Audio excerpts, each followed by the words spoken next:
Right.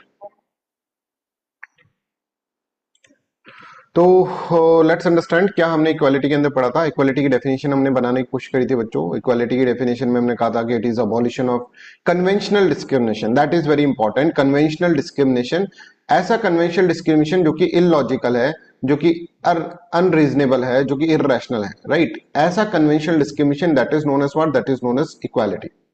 ठीक है।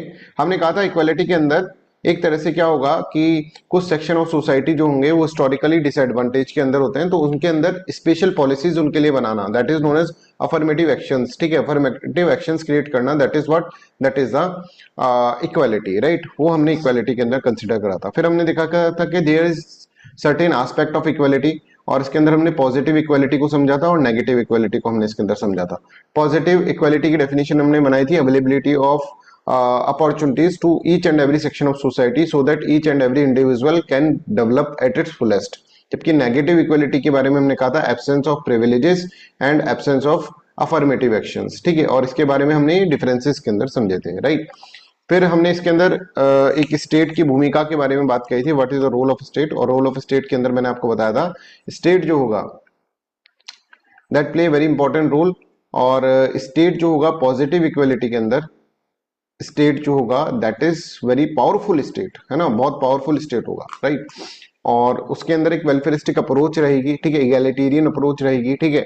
एक पावरफुल स्टेट यहाँ पर देखने की हमने देखा था इसके अंदर। इसमें एक एग्जांपल भी अपन डिस्कस करा था, ए और बी वाला एग्जांपल। इसके अंदर पॉजिटिव इक्वलिटी का मतलब ये था कि बी को 95 मीटर पर हमको खड़ा करना है, और नेगेटिव इक्वलिटी का मतलब ए और बी 0 मीटर के ऊपर खड़े हुए हैं, राइट। फिर हमने इसके अंदर कुछ फॉर्म्स ऑफ इक्वलिटी समझा था, और फॉर्म्स ऑफ इक्वलिटी के अंदर हमने पहला जो समझा था दैट इज लीगल इक्वलिटी। और लीगल इक्वलिटी के अंदर हमने कोशिश करी थी समझने की what is equality before law and what is equal equal protection of law, right. ये अपन ने अंडरस्टैंड करा था लीगल इक्वलिटी के अंदर। फिर हम इसके अंदर पॉलिटिकल इक्वलिटी के बारे में समझे थे। पॉलिटिकल इक्वलिटी मतलब कि हर मेंबर सोसाइटी का जो है उसको राइट टू वोट हो ऑन इक्वल टर्म्स। ऐसा नहीं कि अंबानी 2 बार वोट दे सकता है, अडानी 2 बार वोट दे, नहीं, 1 पर्सन 1 वोट वाला कॉन्सेप्ट यहाँ पर होना चाहिए। ऐसा नहीं होना चाहिए कि मेल जैसे फीमेल को, पहले भारत के अंदर फीमेल को अधिकार नहीं था वोट करने का, राइट। तो that is not political equality, that is political inequality. ठीक है, अगर मान लो ऐसे कहें कि भाई जो पढ़े लिखे लोग हैं उनको उनके वोट काउंट जो होगा 1 वोट 2 के बराबर माना जाएगा, तो that is known as political inequality. ठीक है, सभी पार्टिसिपेट कर सके, political participation should be there. ठीक है, हर पर्सन का irrespective of their caste, religion, creed, ठीक है, ये इसके अंदर होता है। ठीक है, और कुछ पॉलिटिकल राइट्स होते हैं जैसे freedom of speech and expression, वो सबको इक्वली प्रोवाइड करा जाए स्टेट के द्वारा, that is known as political equality, right. I hope this is clear to everyone. अब हम समझते हैं next form of equality, that is economic equality. यहां तक हमने आपको कल के लेक्चर के अंदर पढ़ा दिया था। किसी को कोई डाउट हो तो please ask me, anybody has any doubt please ask. Economic equality क्या होता है ये अपन इसके अंदर समझते हैं। इकोनॉमिक इक्वालिटी का मतलब ये है कि एक पर्सन है, ऐसे मान लो सोसाइटी के अंदर 4 लोग हैं। अब सोसाइटी के अंदर रिसोर्सेज जो होते हैं वो तो लिमिटेड होते हैं बच्चों, जैसे लैंड जो होगी वो लिमिटेड ही होगी सोसाइटी में, भारत के अंदर लैंड जो है वो लिमिटेड है। पर मान लो ये जो पर्सन था ना, इसके पास 90% ऑफ लैंड इसके पास आ गई। मान लो 100 लैंड थी, इसमें से 90 लैंड इसके पास आ गई, प्लस इसके पास मान लो 5 लैंड इसके पास है, 5 लैंड इसके पास है, और इसके पास 0 लैंड। तो इसका मतलब यहां पर अगर आप देखेंगे तो economic inequality is there because concentration of wealth, concentration of resources are in the hand of few persons. कुछ ही लोगों के पास जब कंसंट्रेशन ऑफ वेल्थ हो जाती है तो that is known as economic inequality. ठीक है, अब इसकी इकोनॉमिक इनइक्वालिटीज के ऊपर जब हम इकोनॉमिक्स पढ़ते हैं तो इसके अंदर बहुत सारी रिपोर्ट्स होती हैं, उन रिपोर्ट्स के हमको एग्जांपल्स यहाँ पर लिखने होते हैं। ठीक है, यहां पर भी लिख सकते हैं एग्जाम्पल, बट इसके अंदर ज्यादा से ज्यादा अपन फिलोसफिकल डायमेंशन डालें तो ज्यादा बेटर रहता है। खैर, फैक्चुअल कंडीशन, फैक्चुअल जो चीजें होंगी उसको कैसे लिखना है वो मैं आपको समझाऊंगा सोशो पॉलिटिकल फिलोसफी में, क्योंकि सोशो पॉलिटिकल फिलोसफी में हम करंट अफेयर्स को भी इंक्लूड कर सकते हैं, बट कैसे करते हैं ये मैं आपको बताऊंगा। पहले मैं आपको कंसेप्ट इनके समझा देता हूँ, राइट। तो मतलब पहला तो ये हो गया कि डिस्ट्रीब्यूशन जो होता है नेशन का, जो वेल्थ है, नेशनल वेल्थ, उसका डिस्ट्रीब्यूशन जो होना चाहिए that should be fair and equitable.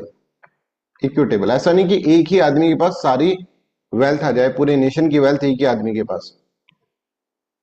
ऐसा नहीं होना चाहिए कि जो लोग हैं किसी के पास तो लैंड है ही नहीं, किसी के पास बहुत सारी लैंड है, किसी के पास थोड़ी लैंड, ऐसा नहीं होना चाहिए। बट रिसोर्सेज का distribution should be in such a manner so that there should not be any concentration of wealth. जैसे मान लीजिए एक आदमी बहुत अमीर है, ठीक है, ये बहुत अमीर आदमी है और ये गरीब आदमी है, सरकार को रिसोर्सेज प्रोवाइड करने हैं गवर्नमेंट को, तो गवर्नमेंट इससे ज्यादा टैक्स लेगी, है ना, प्रोग्रेसिव टैक्सेशन में ये होता है, गवर्नमेंट इससे ज्यादा टैक्स लेगी। गवर्नमेंट मान लीजिए इससे 1,000 रुपए ले लेती है और इससे कुछ टैक्स नहीं लेगी, 0 रुपए, क्योंकि इस टैक्स देने के मतलब अभी काबिलियत नहीं है इसकी, इसके पास इतना पैसा नहीं है। That is known as progressive taxation. और इस 1,000 रुपए से फिर गवर्नमेंट कुछ ऐसी चीज बनाएगी, रोड बनाएगी, जो कि हम कहेंगे पब्लिक गुड है, जिसपे ये पर्सन भी चल सकता है और ये पर्सन भी चल सकता है। फिर ये ऐसे नहीं कहेगा कि यार मेरे 1,000 रुपए तुमने ले लिए और 1,000 रुपए से तुम क्या कर रहे हो, 1,000 रुपए से तुम रोड बना रहे हो तो उस रोड पे मैं ही चल पाऊंगा, ऐसा नहीं कहेगा ये। तो this is known as economic equality.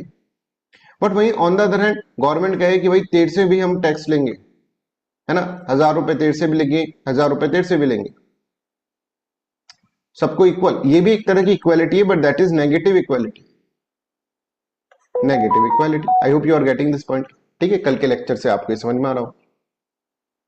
तो कहने का मतलब यह है, इकोनॉमिक इनइक्वालिटी का मतलब यह है fair and equitable distribution of wealth, income and economic opportunity among all the members of society so that no one suffers from the extreme poverty or enjoy excessive concentration of wealth।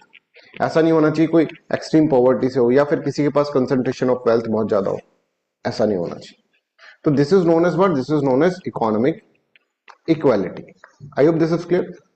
अब हमारे constitution के अंदर हम जाए तो constitution हमारा एक ऐसा स्टेट बनाना चाहता है जो कि वेलफेयरिस्टिक स्टेट हो। अगर हम कॉन्स्टिट्यूशन को पढ़ेंगे, जो कि जो वीकेस्ट लिंक ऑफ सोसाइटी है, वीकेस्ट लिंक ऑफ सोसाइटी है ना, जो कि गरीब है, पुअरेस्ट पर्सन है, वीकेस्ट लिंक ऑफ सोसाइटी, उसको क्या करे, उसको एक तरह से अफर्मेटिव एक्शन प्रोवाइड करे। कॉन्स्टिट्यूशन की हर डायमेंशन में तुमको ये देखने को मिलेगा। फंडामेंटल राइट्स देख लो, फंडामेंटल मतलब डीपीएसपी देख लो, सबके अंदर तुम्हें यही डायमेंशन देखने को मिलेगी। प्रेम्बल देख लो, सब में कि वीकेस्ट लिंक ऑफ सोसाइटी को कहीं ना कहीं स्टेट सपोर्ट करे, ऐसा हमने कॉन्स्टिट्यूशन बनाया। अच्छा, सोशियो पॉलिटिकल फिलोसफी के जो भी क्वेश्चन होंगे, अगर वो कॉन्स्टिट्यूशन पे एंड हो पा रहे हैं तो आप उसको कर सकते हैं आराम से। समझ में आ रहा है? मान लीजिए पॉजिटिव लिबर्टी को आपको सपोर्ट करना है तो लास्ट के अंदर आप कॉन्स्टिट्यूशन को भी लिख सकते हैं। ठीक है, कंक्लूजन के अंदर ज्यादातर कंक्लूजन जो होगा कॉन्स्टिट्यूशन के ऊपर जा सकता है। कम से कम फर्स्ट जो टॉपिक है, फर्स्ट लेक्चर जो हम समझ रहे हैं, मतलब फर्स्ट जो टॉपिक हम समझ रहे हैं, इक्वलिटी, लिबर्टी एंड जस्टिस, इसके अंदर तो सारा के सारे क्वेश्चंस जो हैं आप किसके ऊपर एंड कर सकते हैं, कॉन्स्टिट्यूशन के ऊपर। ठीक है, बताएंगे इसको भी किस तरह के इसका आंसर लिखना है। आंसर राइटिंग इसकी भी वही डिटेल में होगी जैसे अपन इंडियन फिलोसफी की कर रहे हैं, वैसे इसका भी करेंगे। अब अपना इंडियन फिलोसफी भी चलेगा आंसर राइटिंग के अंदर और सोशो पॉलिटिकल फिलोसफी भी चलेगा। ठीक है, I hope this is clear. तो यहां पे कॉन्स्टिट्यूशन ने हमको दो आर्टिकल दिए हैं, 39B और 39C। आइए हम इन आर्टिकल को समझते हैं, इससे इकोनॉमिक इक्वालिटी और ज्यादा अच्छे से आप अंडरस्टैंड कर पाओगे। 39B ऐसे कहता है कि ओनरशिप एंड कंट्रोल, अब इसको याद कर लो सब, because this is very very important. ये ऐसे में भी लिख सकते हो आप, ये आपको सोशो पॉलिटिकल फिलोसफी में तो काम आने वाला है, सोसाइटी के अंदर भी, पॉलिटिकल डायमेंशन सबके अंदर ही 39B और 39C बहुत इंपॉर्टेंट है। Ownership and control of material resources, material resources of community, community के मटेरियल रिसोर्सेज को इस तरह से डिस्ट्रीब्यूट करना चाहिए, आर सो डिस्ट्रीब्यूटेड, एक एक वर्ड आपको ऐसे कैसे याद करना है, distributed as best to subserve common good, common good. Ownership and control, ये तो आपको समझ में आ रहा होगा ओनरशिप और कंट्रोल का मतलब क्या होता है। मटेरियल रिसोर्सेज, मटेरियल रिसोर्सेज क्या होता है, let's understand this first. Material resources एक ऐसा रिसोर्स जिससे क्या बनेगा, जिससे कि पब्लिक गुड जनरेट होंगे। अब पब्लिक गुड क्या होता है, that we need to understand first of all. Public good का मतलब कि ऐसा गुड जिसको हर सोसाइटी के हर इंडिविजुअल जो है ना वो उसको यूज कर सके। जैसे गवर्नमेंट ने हॉस्पिटल बना दी, that is known as public hospital, वो पब्लिक गुड हो गया। एजुकेशन इंस्टीट्यूशंस बना दिए, एजुकेशन इंस्टीट्यूशंस पब्लिक गुड हो गए, गवर्नमेंट के एजुकेशन इंस्टीट्यूशंस, जिसके अंदर एक अमीर आदमी भी उतनी फीस देगा, एक गरीब आदमी भी उतनी फीस देगा। इसके अंदर हो सकता है गरीब आदमियों को अफर्मेटिव एक्शन प्रोवाइड करी जाए, जिसके अंदर सब कुछ कंट्रोल कर रही है कौन? गवर्नमेंट। जैसे पब्लिक गुड का एक एग्जांपल दे तो railways is a public good. Railways का भी प्राइवेटाइजेशन नहीं हुआ, गवर्नमेंट के हाथ में है रेलवेज पूरा, तो इसलिए रेलवे का किराया बड़ा सस्ता होता है। अगर आप देखो तो रेलवे का किराया जो है एसी के अंदर जिस तरह की फैसिलिटी आपको मिलती है एसी के अंदर, तो उसका किराया बड़ा कम है अगर वैसे देखे जाए तो। पर अगर यही चीज, क्योंकि इसलिए रेलवेज हमेशा क्या होता है, लॉस में जाता है, समझ में? पर लॉस प्रॉफिट इसके अंदर मैटर नहीं करता, पब्लिक गुड के अंदर लॉस और प्रॉफिट मेंटेन नहीं करता। पब्लिक गुड के अंदर मैटर जो करता है वो करता है कि लोगों का क्या हो, वेलफेयर हो, लोगों को एक इजी ट्रांसपोर्टेशन मिल जाए, लोगों को एक एजुकेशन की इजी अपॉर्चुनिटी मिल जाए, that is known as public good. इसीलिए तो गवर्नमेंट हॉस्पिटल्स, गवर्नमेंट स्कूल्स, इनमें क्या होता है, इनमें कम फीस लगती है। कब? इनके अंदर क्या होता है, खर्चा होता है। Is this clear to everyone? यहां तक सबको क्लियर है? तो ये जो पब्लिक गुड है, इसको बनाने के लिए जो रिसोर्सेज हमको चाहिए, अब जैसे हॉस्पिटल बनाने के लिए हमको एक लैंड तो चाहिए चाहिए ना, ये एक रिसोर्स हो गया, जैसे मटेरियल रिसोर्स। अब मान लो लैंड का सारा ओनरशिप अडानी के पास है, अंबानी के पास है, तो गवर्नमेंट हॉस्पिटल बना पाएगी क्या? नहीं बना पाएगी। तो ownership and control of material resources of community are so distributed, जिससे कि ज्यादा से ज्यादा कॉमन गुड बन सके, जिसके ज्यादा से ज्यादा प्राइवेट गुड नहीं, कॉमन गुड बन सके, पब्लिक गुड बन सके, जिससे ज्यादा से ज्यादा। अब लैंड मान लो क्या हो कि पूरी की पूरी किसके पास हो, पूरी की पूरी एक ही किसी पर्सन के पास हो, तो गवर्नमेंट कहां से हॉस्पिटल बनाएगी उसके ऊपर, गवर्नमेंट कहां से एजुकेशन इंस्टीट्यूशंस बनाएगी? तो ownership and control of material resources should be in such a manner so that it can subserve common good. का मतलब क्या है कि इसके अंदर कोई स्टेट ऐसा होना चाहिए जो ओनरशिप एंड कंट्रोल करे और फिर वो जस्ट डिस्ट्रीब्यूशन ऑफ रिसोर्सेज करे, जिसके पास लैंड का ओनरशिप और कंट्रोल हो, जिसके पास और मटेरियल रिसोर्सेज जो कि रिक्वायर्ड है इन प्रोड्यूसिंग पब्लिक गुड, उसका क्या हो, उसका ओनरशिप एंड कंट्रोल हो। अगर कुछ ही लोगों के पास हो जाएगा तो that will create a problem. फिर तो हॉस्पिटल्स जो बनेंगे वो प्राइवेट हॉस्पिटल्स ही बनेंगे, फिर तो स्कूल जो बनेगी वो प्राइवेट स्कूल्स ही बनेगी, और उसके अंदर फिर पब्लिक गुड नहीं होगा, वो तो एक प्राइवेट गुड की तरह होगा, कॉमन गुड नहीं होगा, that will be A private good. तो 39B आर्टिकल समझ में आया सब बच्चों को? 39B क्या कह रहा है, एक बार मैं थोड़ा सा ब्लैंक पेजेस ले लूं।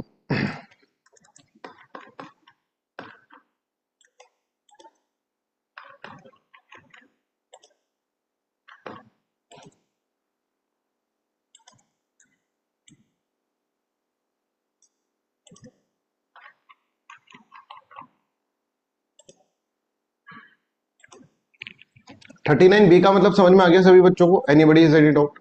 पब्लिक गुड, देखो this is very important term, public good बड़ा इंपॉर्टेंट है। आप कहो सर हमको कोई सरकार की जरूरत नहीं है, हमें क्या करना है सरकार से, हमारे पास बहुत पैसा है सर, तो क्या अगर मान लो तुम बीमार हो तो क्या तुम हॉस्पिटल खोल लोगे? हाँ सर खोल लेंगे, हम अपना प्राइवेट हॉस्पिटल खोल लेंगे। ठीक है, खोल लो भाई, प्राइवेट हॉस्पिटल खोलो। क्या तुम्हारे बच्चों के लिए स्कूल भी खोलोगे? हाँ सर हम स्कूल भी खोल लेंगे, बहुत पैसा है हमारे पास। समझ आ रहा है? क्या तुम एक पब्लिक पार्क्स बना लोगे, इतने बड़े बड़े पब्लिक पार्क गार्डन जैसे होते हैं वैसे तुम बना लोगे अपना? हाँ सर बना लेंगे गार्डन। क्या आप रोड भी बना लोगे? सर रोड, सर इसमें तो बहुत पैसा लगेगा। क्या आप हाईवे बना लोगे? गाड़ी तो चलाओगे ना, हाईवे रोड नहीं सर, हम गाड़ी तो खरीद लेंगे पर हाईवे रोड ये कैसे बनाएंगे? डैम बना लोगे? डैम, सर डैम तो बहुत ही मुश्किल है। क्या तुम अपनी सिक्योरिटी के लिए, जिससे पाकिस्तान अटैक ना करे, ये सब चीजें बना लोगे, जो भी डिफेंस सिस्टम है हमारा वो बना लोगे? नहीं सर, हमें ये सब काम, इसी के लिए तो गवर्नमेंट है। ये सब काम आप और मैं नहीं कर सकते, चाहे हमारे पास कितना भी पैसा हो। यही तो क्या है, यही तो पब्लिक गुड्स हैं, this all are the public goods. पर पब्लिक गुड को बनाने के लिए कुछ मटेरियल रिसोर्स चाहिए होगा बच्चों, मटेरियल रिसोर्स। अगर उसकी ओनरशिप गवर्नमेंट के पास नहीं होगी तो that will create a problem again. Government कहेगी साहब मैं बना तो दूं पर कैसे बनाऊं। और यही हुआ था हमारा आजादी के बाद। Please try to understand, this is very important. जब हमको 1947 के अंदर आजादी मिली तो एक बड़ी प्रॉब्लम गवर्नमेंट के सामने आई। गवर्नमेंट के सामने एक बड़ी प्रॉब्लम आई और गवर्नमेंट ने देखा कि अंग्रेज तो चले गए, ठीक है, जैसे ये ब्रिटिशर्स थे। ब्रिटिशर्स पहले एक जमींदारी सिस्टम चलता था, ठीक है, जिसको हम परमानेंट सेटलमेंट एक्ट के अंदर समझ सकते हैं।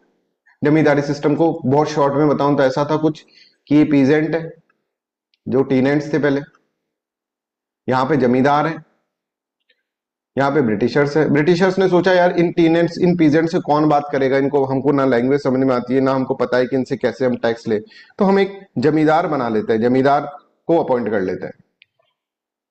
इन्होंने कुछ लोगों को ओनरशिप ऑफ लैंड दे दी कि सारी लैंड तुम्हारी, अब इसमें से टैक्स कलेक्ट करो और टैक्स कलेक्ट करके हमको दो। इनको सारी ओनरशिप ऑफ लैंड इनको प्रोवाइड कर दी जमींदार को, ठीक है। तो यहां पर जो भी पीजेंट्स थे, जो जिनकी भी जमीन थी, वो टीनेंट्स बन गए और जमींदार के पास बहुत सारे गांव के गांव जमींदार के पास आ गए, बड़ी बड़ी लैंड्स जमींदार के पास आ गए। अब ब्रिटिशर्स तो चले गए पर जमींदार को तो यहीं छोड़ गए। अंग्रेज चले गए पर अंग्रेज छोड़ गए, अंग्रेज चले गए पर उसके इल इफेक्ट जमींदार को यहां छोड़ गए और जमींदार के पास सारी लैंड्स, सारी लैंड के टुकड़े जो है जमींदार के पास। अब सरकार को दिक्कत ये है, सरकार ने कहा कि यार 39B में तो कॉन्स्टिट्यूशन हमको ये कह रहा है कि ownership and control of material resources should be in such a manner so that it can serve the common good. On the other hand fundamental rights के अंदर राइट टू प्रॉपर्टी है, right to property is there. Article 19 के अंदर one of the article 19 is right to property. करे तो करे क्या, एक तरफ तो तुम कहते हो कि ownership and control of resources should be in such a manner so that it can serve common goods, public goods बनाने की बात कहते हो, कॉन्स्टिट्यूशन है कॉन्स्टिट्यूशन। तो एक तरफ से तुम हमसे ऐसे कहते हो और दूसरी तरफ तुमने कह रखा है राइट टू प्रॉपर्टी। अगर हम इन जमींदारों की लैंड छीनने की कोशिश करते हैं, जमींदार सीधे जाते हैं, हमारा फंडामेंटल राइट इंपिंज हो गया। करे तो करे क्या। और 39B और 39C is very very important, but उसको जो है फ्रीडम फंडामेंटल राइट जो है उसके साथ इसका एक तरह से कॉन्ट्रडिक्शन हो रहे हैं। फिर आगे चल के बहुत सारे जजमेंट्स हैं और उसके बाद ऐसा बोल दिया गया कि यार देखो 39B and 39C are greater than article 14 and article 19, article 19 of the constitution. जिससे कि 39B और 39C इतने इंपॉर्टेंट है बिकॉज यही हमारे कॉन्स्टिट्यूशन का एक तरह से बेडरॉक है। हम अगर सोशलिस्ट डेमोक्रेसी हम कहते हैं, हम अगर डेमोक्रेसी भी अपने आप को कहते हैं, तो बिना इन आर्टिकल की डेमोक्रेसी नहीं चल पाएगी। और ये डीपीएसपी के आर्टिकल होते हुए भी, डीपीएसपी के आर्टिकल आप सबको पता है that is not enforceable in the court of law, होते हुए भी फंडामेंटल राइट, फंडामेंटल आपको पता है कि fundamental rights are very much protected by the constitution. और इसके कस्टोडियंस जो हैं, गार्जियन जो है, वो उसको स्वयं सुप्रीम कोर्ट है, आर्टिकल 32। फंडामेंटल राइट से भी इसको ज्यादा बड़ा इसके अंदर माना गया, 39B and 39C। I hope you are getting my points. तो 39B ये कहता है ownership and control of material resources should be in such a manner so that it can serve the common good. और 39C इस तरह से कहता है कि operation of economic system should be in such a manner so that concentration of wealth should not be there, concentration of wealth should not be there for the common detriment। समझ में आ रहा है। तो 39C जो कहेगा वो कहेगा operation of economic system does not result in concentration of wealth, concentration of wealth नहीं होना चाहिए। ऐसा concentration of wealth that will leads to the common detriment कि मतलब एक के पास ही सारा कंसंट्रेशन ऑफ वेल्थ हो गया, तो that will leads to common detriment, common लोगों को एक तरह से नेगेटिव हो जाएगा इसके अंदर। मीन्स ऑफ प्रोडक्शन सब कुछ किसके पास आ जाएंगे, एक ही आदमी के पास आ जाएंगे या मतलब कुछ ही लोगों के पास आ जाएंगे, कंसंट्रेशन ऑफ वेल्थ हो गया। तो ऐसा भी नहीं होना चाहिए। और ownership and control of material resources should B not in such a manner that it should subserve the common good. These articles are very very important, and these articles are providing us the economic equality. बिना economic equality के और equality तक तुम पहुंच नहीं पाओगे. मान लीजिए एक आदमी गरीब है बहुत ज्यादा, है ना, इकोनॉमिक इक्वालिटी नहीं है, और एक बहुत ज्यादा अमीर है, तो अगर equality before law, equal protection of law दे भी दिया तो इसका क्या होगा? डेवलपमेंट हो पाएगा क्या? नहीं हो पाएगा. इसके पास वकील ही नहीं है लड़ने के लिए, इसके पास वकील है, ये लो ये जीत गया. तो in this case positive equality ये कहती है कि free legal aid should be provided to the what, to this person. तब जाकर ये इक्वल अपॉर्चुनिटी यहां पर मिलेगी इनको, तब जाकर जस्टिस होगा. I hope this is clear to everyone. तो यहां पर फ्री लीगल एड जो है एक तरह से पॉजिटिव इक्वलिटी वाला कॉन्सेप्ट यहां पर हो जाए. ठीक है, I hope this is clear to everyone, जो हमारे कॉन्स्टिट्यूशन के आर्टिकल्स के अंदर दे रखा है. ठीक है, तो यहां पर आप यहां पर देखो 39B ये कहता है ownership and control of material resources of community are so distributed as best to subserve the common good. 39 क्या कहता है? Operation of the economic system does not result in concentration of wealth as a means to of production to common detriment, है ना, कि means of production जो है common detriment के लिए तो कहीं यूज नहीं हो जाएंगे इतना कंसंट्रेशन ऑफ वेल्थ. तो I hope this is clear to everyone, economic equality is clear to everyone, है ना. तो यहां पर थोड़ा सा पॉलिटिकल डायमेंशन अपन ने देखा 39B 39C का किस तरह से ओरिजिन हुआ यहाँ पर. ठीक है, कि it is greater than the article 14 and article 19 of the constitution, इस तरह से बनने का. और पॉलिटिक्स के अंदर आप इसको डिटेल के अंदर पढ़ लेंगे, राइट. तो economic equality, I hope this is clear. तो इकोनॉमिक इक्वालिटी के कुछ फीचर्स हैं, अब ये आपको समझ में आएंगे. Equality of economic opportunity, everyone has fair chance to improve their economic position through the work, education and skills.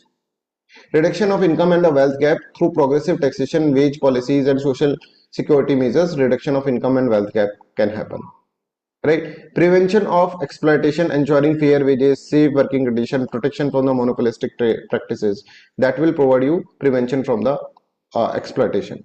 Access to basic need जैसे फूड, शेल्टर, ये सब चीजें क्या है? This is known as economic equality के features. I hope this is clear to everyone. तो यहां तक अपन इक्वालिटी के बारे में थोड़ा बहुत डायमेंशन इसके अंदर समझ चुके, इक्वालिटी को थोड़ा समझ गए.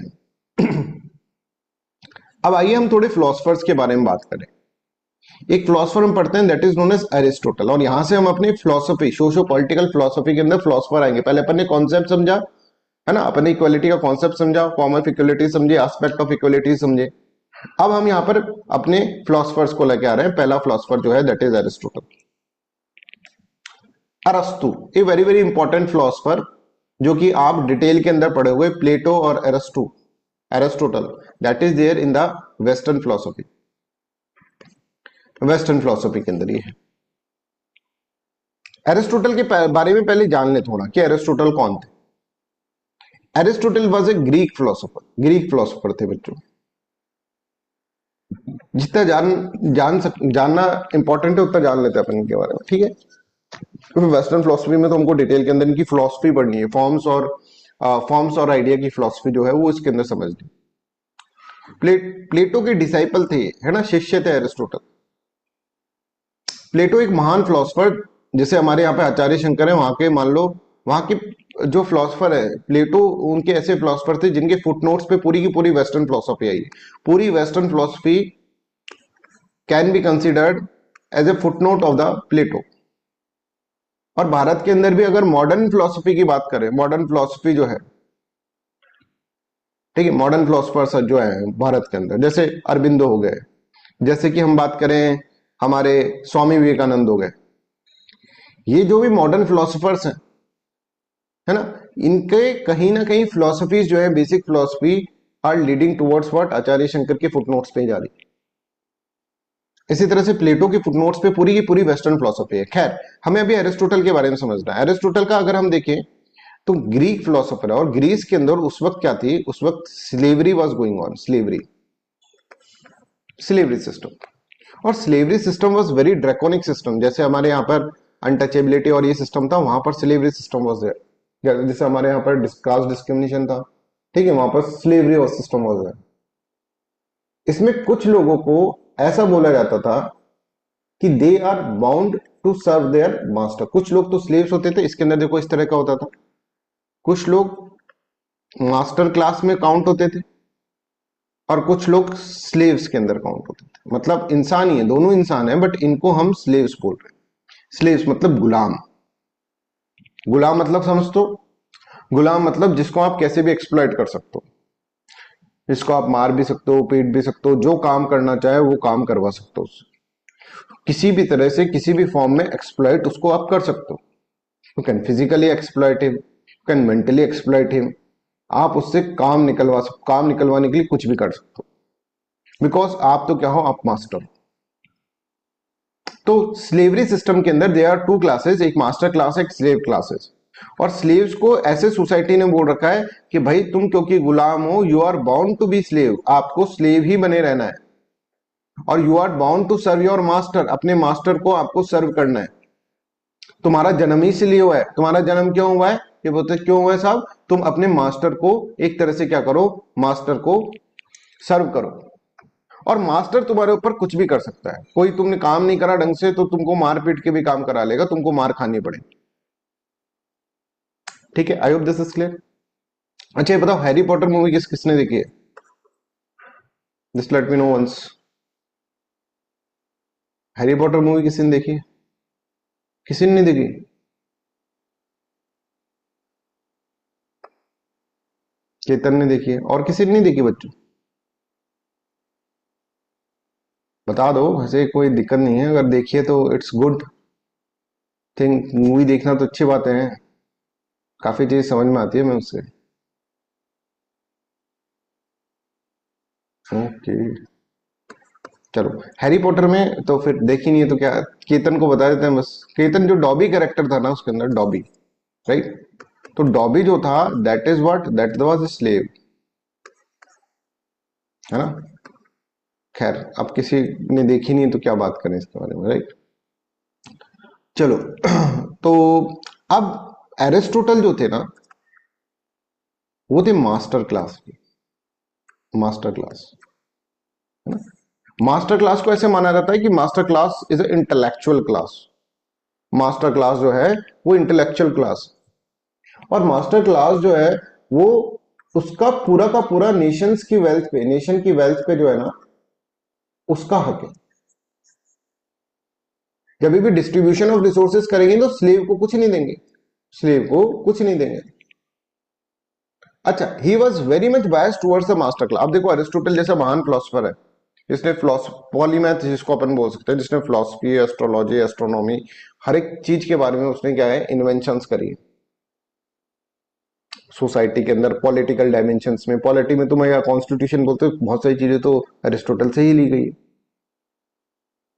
जो ये फिलोसफर होते हैं ना, उनका दिमाग खुल गया, मतलब अब वो हर डायमेंशन में बात कर रहे हैं। पॉलिटी के बारे में करेंगे, सोसाइटी के बारे में भी करेंगे, एस्ट्रोलॉजी के बारे में भी करेंगे, एस्ट्रोनॉमी के बारे में बात करेंगे, बड़े बड़े इन्वेंशन कर देंगे, मैथमेटिक्स के बारे में बात करेंगे, हर चीज के बारे सब्जेक्ट। इसलिए मैं बोलता हूँ फिलोसफी जब सब्जेक्ट अपन पढ़ लेते हैं ना, तो हम हर सब्जेक्ट को अच्छे से डील कर सकते हैं। एक फिलोसफर इज ए पॉलीमैथ।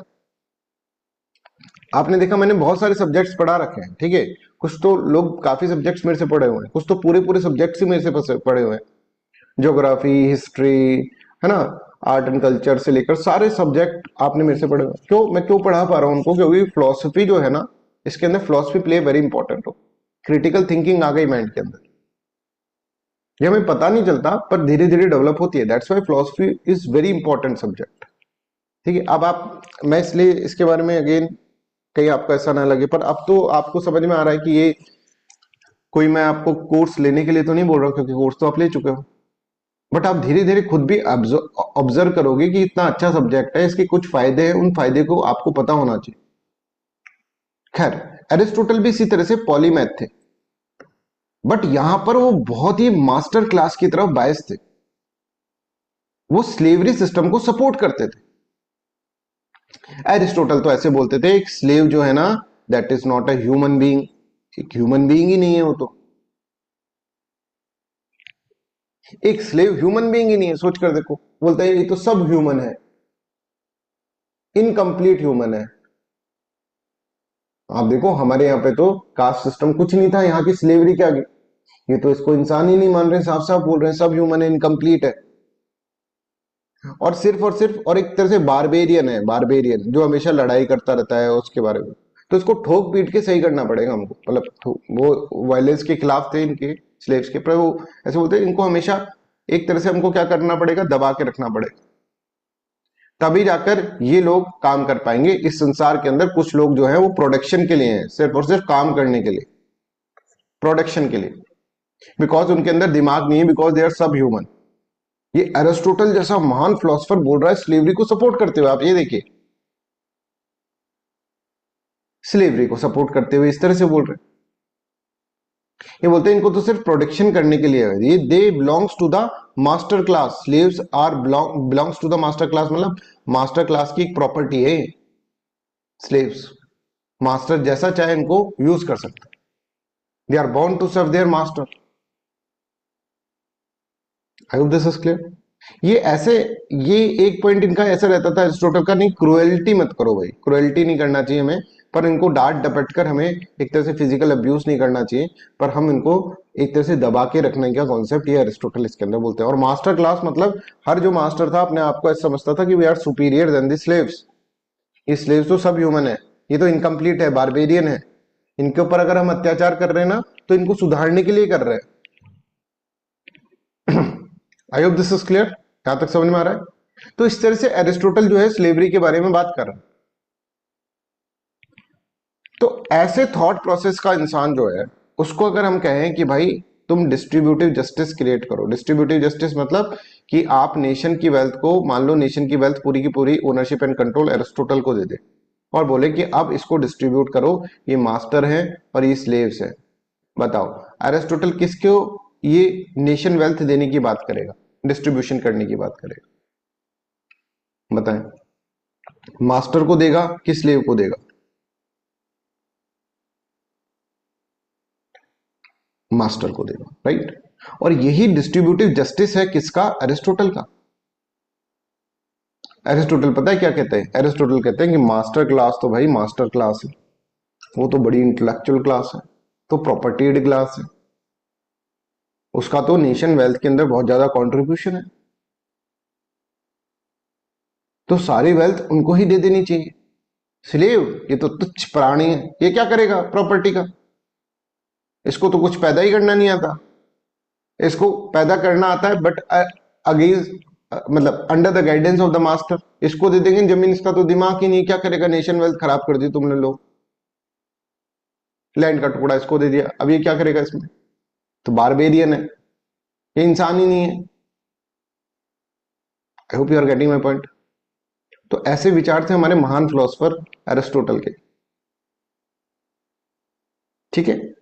तो ये डिस्ट्रीब्यूशन ऑफ वेल्थ किस तरह से करेंगे, डिस्ट्रीब्यूशन ऑफ वेल्थ कुछ इस तरह से करेंगे कि equality means giving each person what was due according to their merit and the role in the society. जो उनकी मेरिट है और रोल इन सोसाइटी जो है उसके बेसिस पे देना। अब स्लेव का तो रोल यही है टू सर्व द मास्टर, तो इसको जमीन देकर क्या करोगे, इसको लैंड देकर क्या करोगे, इसको रिसोर्स देकर क्या करोगे,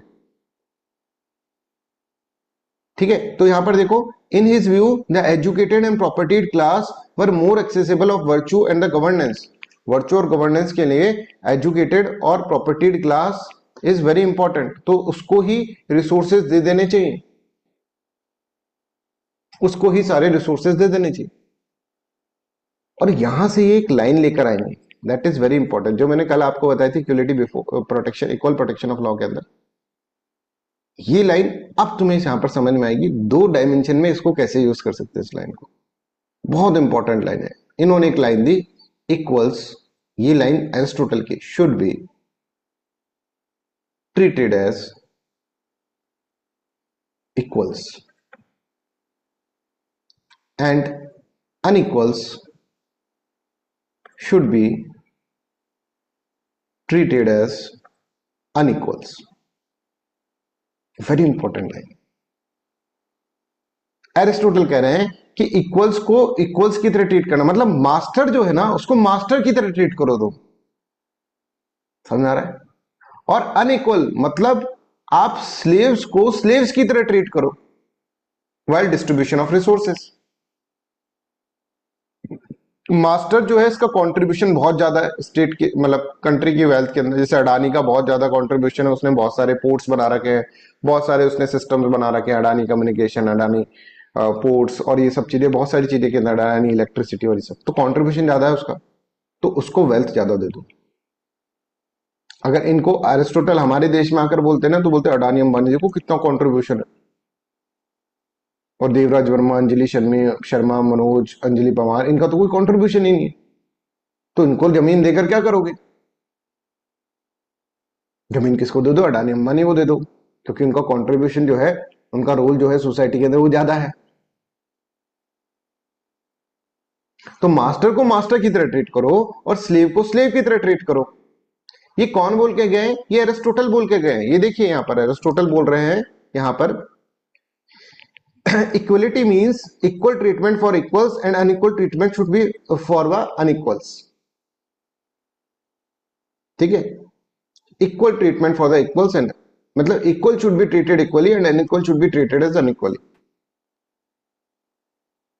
मतलब educated and property class for more capable of virtue and governance, तो इनको ज्यादा हमको रिसोर्सेज देने चाहिए। Nation wealth should be according to that, they deserve greater power, political power, owners and resources. Slaves जो कि मैनुअल लेबर है, and women, women के खिलाफ भी ये बहुत थे, विमेन के खिलाफ भी ये बहुत ज्यादा क्या थे, बहुत ज्यादा बायस थे, खिलाफ।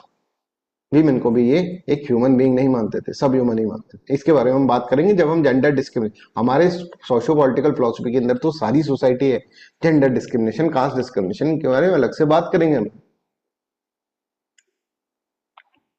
समझ में आ रहा है? पूरा का पूरा एक पैकेज दे दिया तुमको सोशियो पॉलिटिकल फिलोसफी के फॉर्म में, कि लो भाई जीएस के अंदर कहीं पे भी लगा सकते हो आप, और इस तरह से हम पढ़ाएंगे आपको कि पूरा जीएस पेपर इसके अंदर कवर होगा। देखिए पढ़ाएंगे इस तरह से आपको, क्योंकि इतना बढ़िया मौका है आप लोगों के पास जीएस का, आपने बहुत सारे कॉन्सेप्ट को क्लियर करने का। एथिक्स तो इसके अंदर साथ साथ हो ही रहा है, आप सब जान रहे हैं, सब अपन एथिक्स में भी कहीं ना कहीं पढ़ रहा है, पर थोड़ा सा कम डिटेल में पढ़ा हुआ है, अपन इसके अंदर थोड़ा और डिटेल के अंदर अंडरस्टैंड कर रहे हैं। Therefore they were excluded from the equal rights, equal rights उनको नहीं देने चाहिए, इनको एक तरह से इक्वल राइट्स नहीं देने चाहिए। ऐसे बोलते हैं, एग्जांपल देखिए कि मान लो दो सिटीजन है, contribute differently to the state, तो उनके रिवार्ड जो होते हैं वो भी उनके प्रोपोर्शन ऑफ देयर कंट्रीब्यूशन ही होना चाहिए। कि अडानी को बोले कि भाई तू तो यार इतना कंट्रीब्यूशन करता है, और ये लोग तो देखो छोटे लोग, हमारे जैसे लोग तो कहीं कंट्रीब्यूशन, तो तू ज्यादा लैंड ले ले भाई, इसको ऐसे नहीं कहेंगे तू ज्यादा। तो ये मास्टर क्लास को सब कुछ दे देना चाह रहा है, कहते हैं मास्टर क्लास का रोल ज्यादा है तो मास्टर क्लास को दे देना चाहिए। ठीक है, तो यहां पर क्या कर रहे हैं देखो, this view reflects A hierarchical and proportional understanding of equality, quite different from the modern democratic ideals of the equal rights for all the individual। ठीक है, I hope this is clear to everyone, यहां तक सबको समझ में आ रहा है। तो अरस्तु इस तरह से इसके अंदर बोलते हैं कि, अरस्तु बोलते हैं master class deserve greater political power, honours and resources. Slaves जो कि मैनुअल लेबर है and womens were seen as lacking such civic capacity, therefore they should be excluded from the equal rights। his idea of equality was proportional and hierarchical, not universal or democratic। आपसे ऐसा लगता है Aristotle का जो equality का idea है वो proportional and hierarchical है। ठीक है, बताओ कैसे? तो आपको ये सब लिखना है कि जितना आपका कंट्रीब्यूशन है नेशन वेल्थ के अंदर, उतना प्रोपोर्शनली आपको एक तरह से रिसोर्सेज दे देने चाहिए। ठीक है, और जितना हायरार्की में आप ऊपर हैं उतना ज्यादा आपको रिसोर्सेज दे, उल्टा बोल रही है। दैट्स वाई अब मैं तुमसे ये पूछूं कि भाई ये बताओ, एरिस्टोटल जो है नेगेटिव फिलोसफर है कि पॉजिटिव फिलोसफर है, तो आप क्या बोलोगे? जो भी आपकी अंडरस्टैंडिंग अभी तक बनी है नेगेटिव और पॉजिटिव के हिसाब से, what you will say, please answer everyone.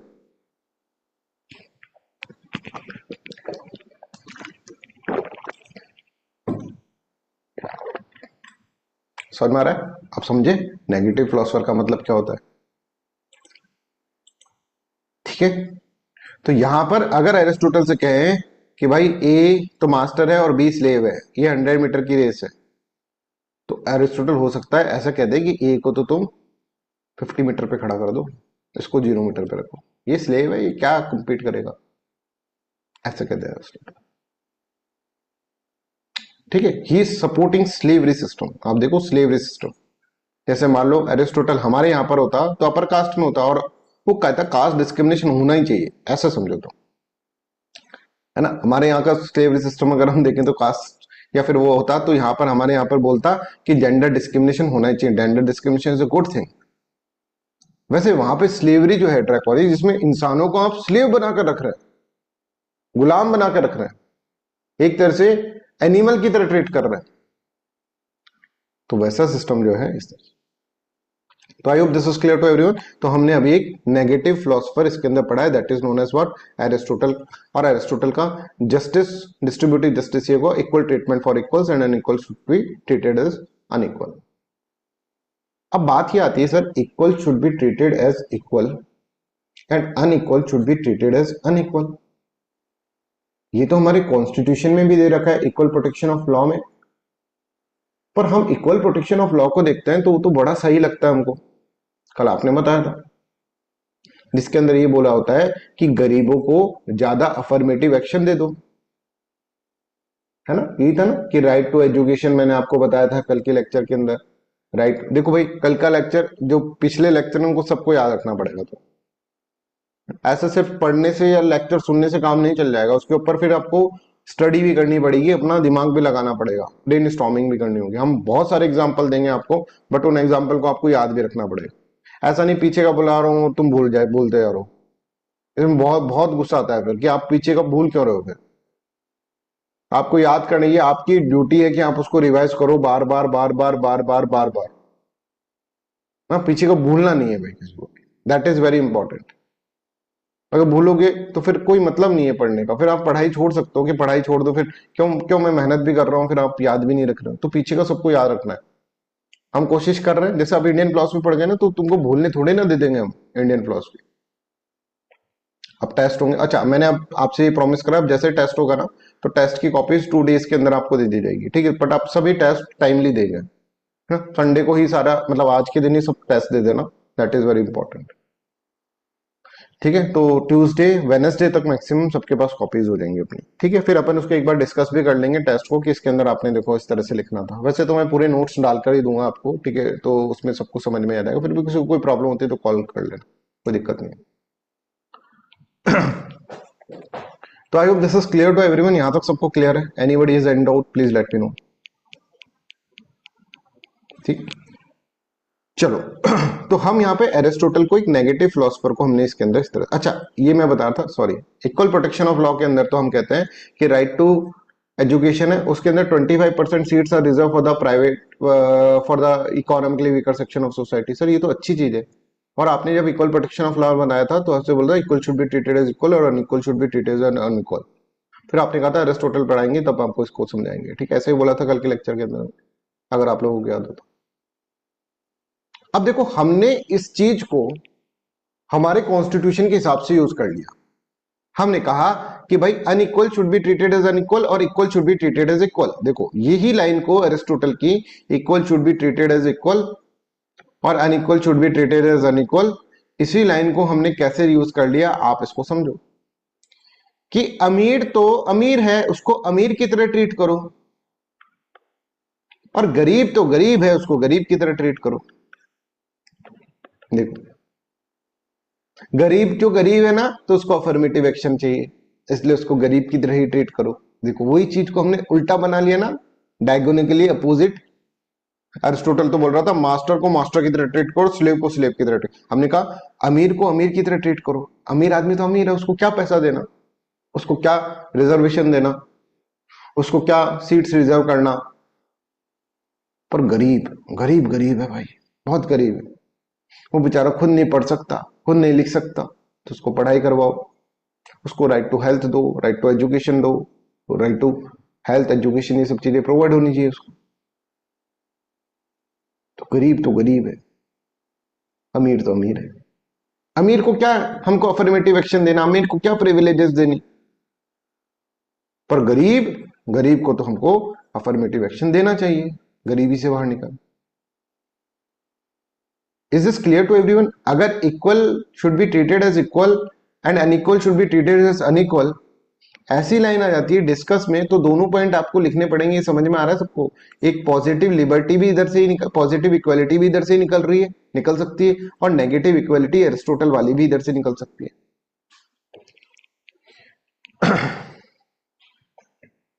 Is this clear with everyone? यहां तक सबको क्लियर है? तो आइए अब हम अपना नेक्स्ट फिलॉसफी पढ़ते हैं, दैट इज अमर्त्य सेन। ये बताओ, ये वाला पॉइंट सबको क्लियर है क्या? अंजलि, मनोज, अंजलि पवार, श्रुति, अनुज, फरिया, क्लियर है? दोनों डायमेंशन निकल के आ रहे हैं सबको, ये डायमेंशन क्लियर है क्या?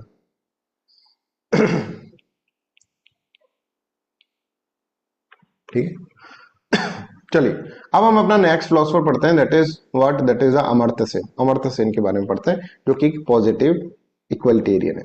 ठीक है, तो ये एरिस्टोटल ने स्लेवरी के बारे में क्या लिखा है, ये क्या कहा है, ये सब आप समझ जाएंगे। अब अपन अमर्त्य सेन पढ़ते हैं। एक हमने नेगेटिव पढ़ लिया, एक हमने पॉजिटिव पढ़ लिया, राइट? और फिर हम आगे चलकर अपने फिलोसफर्स पढ़ेंगे। तो पॉजिटिव इक्वालिटेरियन के अंदर अमर्त्य सेन ने एक नई अप्रोच दी है वर्ल्ड को, दैट्स वाई इनको नोबेल प्राइज मिला। ठीक है, तो अभी तक हम जो पढ़ रहे हैं, पॉजिटिव वाले क्या कर रहे हैं कि भाई ए और बी रेस में है, बी क्योंकि हिस्टोरिकली डिसएडवांटेज है तो बी को हम 95 मीटर पे खड़ा कर दे रहे हैं, है ना? स्टेट इस तरह से कर, अभी तक ये सिस्टम चल रहा था। अभी तक ये सिस्टम चल रहा था कि भाई ये अमीर है और ये गरीब है, तो लैंड के टुकड़े इनको ज्यादा दे दे, इनको कम दे दे, जिससे कि गरीब जो है वो अमीर बन जाए, ठीक है ना? लैंड को यूज करके थोड़ा अमीर बन जाए, इनको कम दे दे।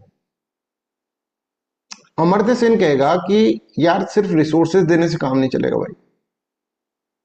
Amartya Sen is what Amartya Sen is saying, ये अपन को इसके अंदर अंडरस्टैंड करना होगा। ठीक है, अमर्त्य सेन ऐसे बोलेंगे कि भाई देख, सिर्फ रिसोर्सेज देने से काम नहीं चलेगा,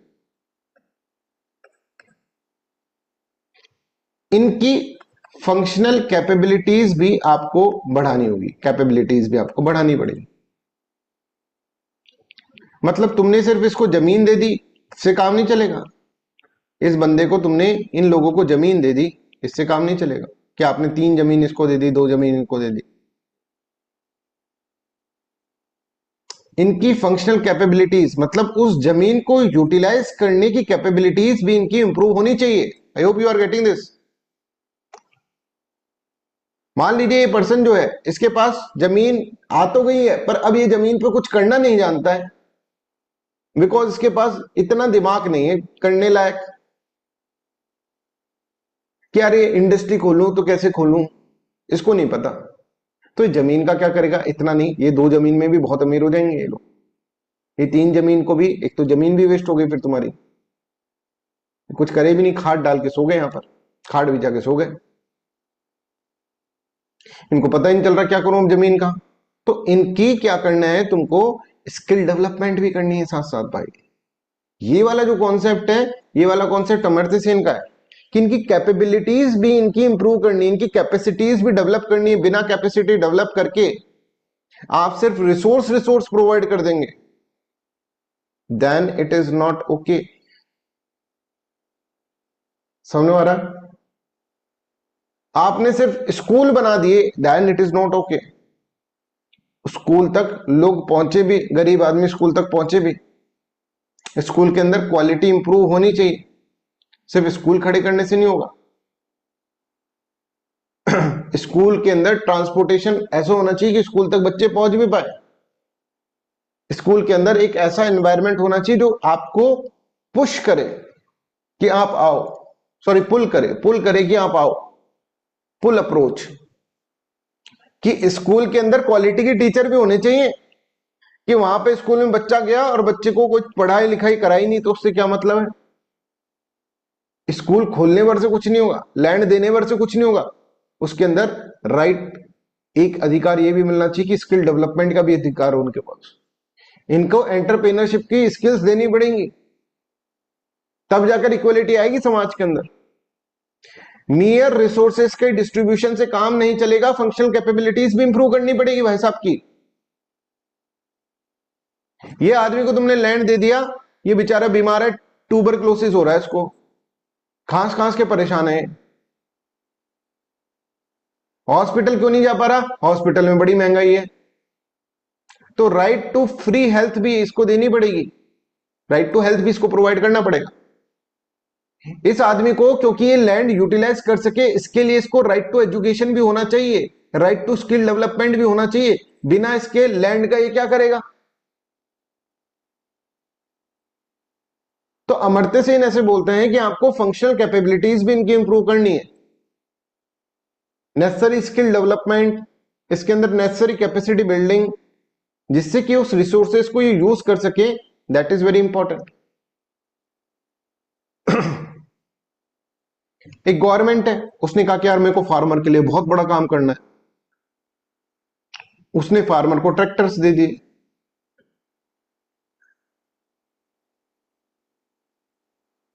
आई होप दिस इज क्लियर। और बोला हमने देखो क्या क्या कर दिया, फार्मर इस ट्रैक्टर को के ऊपर कपड़े सुखा रहा है। क्यों कपड़े क्यों सुखा रहा है? क्योंकि यहाँ पे इरिगेशन फैसिलिटीज ही नहीं है, तो इरिगेशन फैसिलिटीज भी तो दो।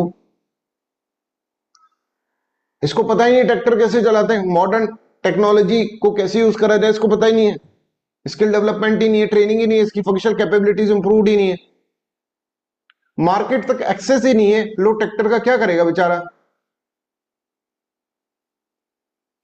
तो आप ये समझ रहे हैं, इसके अंदर इनके पास एक तरह से सेंस ऑफ वेलबींग भी आना चाहिए। ऐसे नहीं कि सिर्फ आप स्कूल खोल के काम नहीं चलेगा, कैपेसिटी बिल्डिंग मेजर्स के अंदर भी यहां पर क्या करना चाहिए, इंप्रूव करना चाहिए।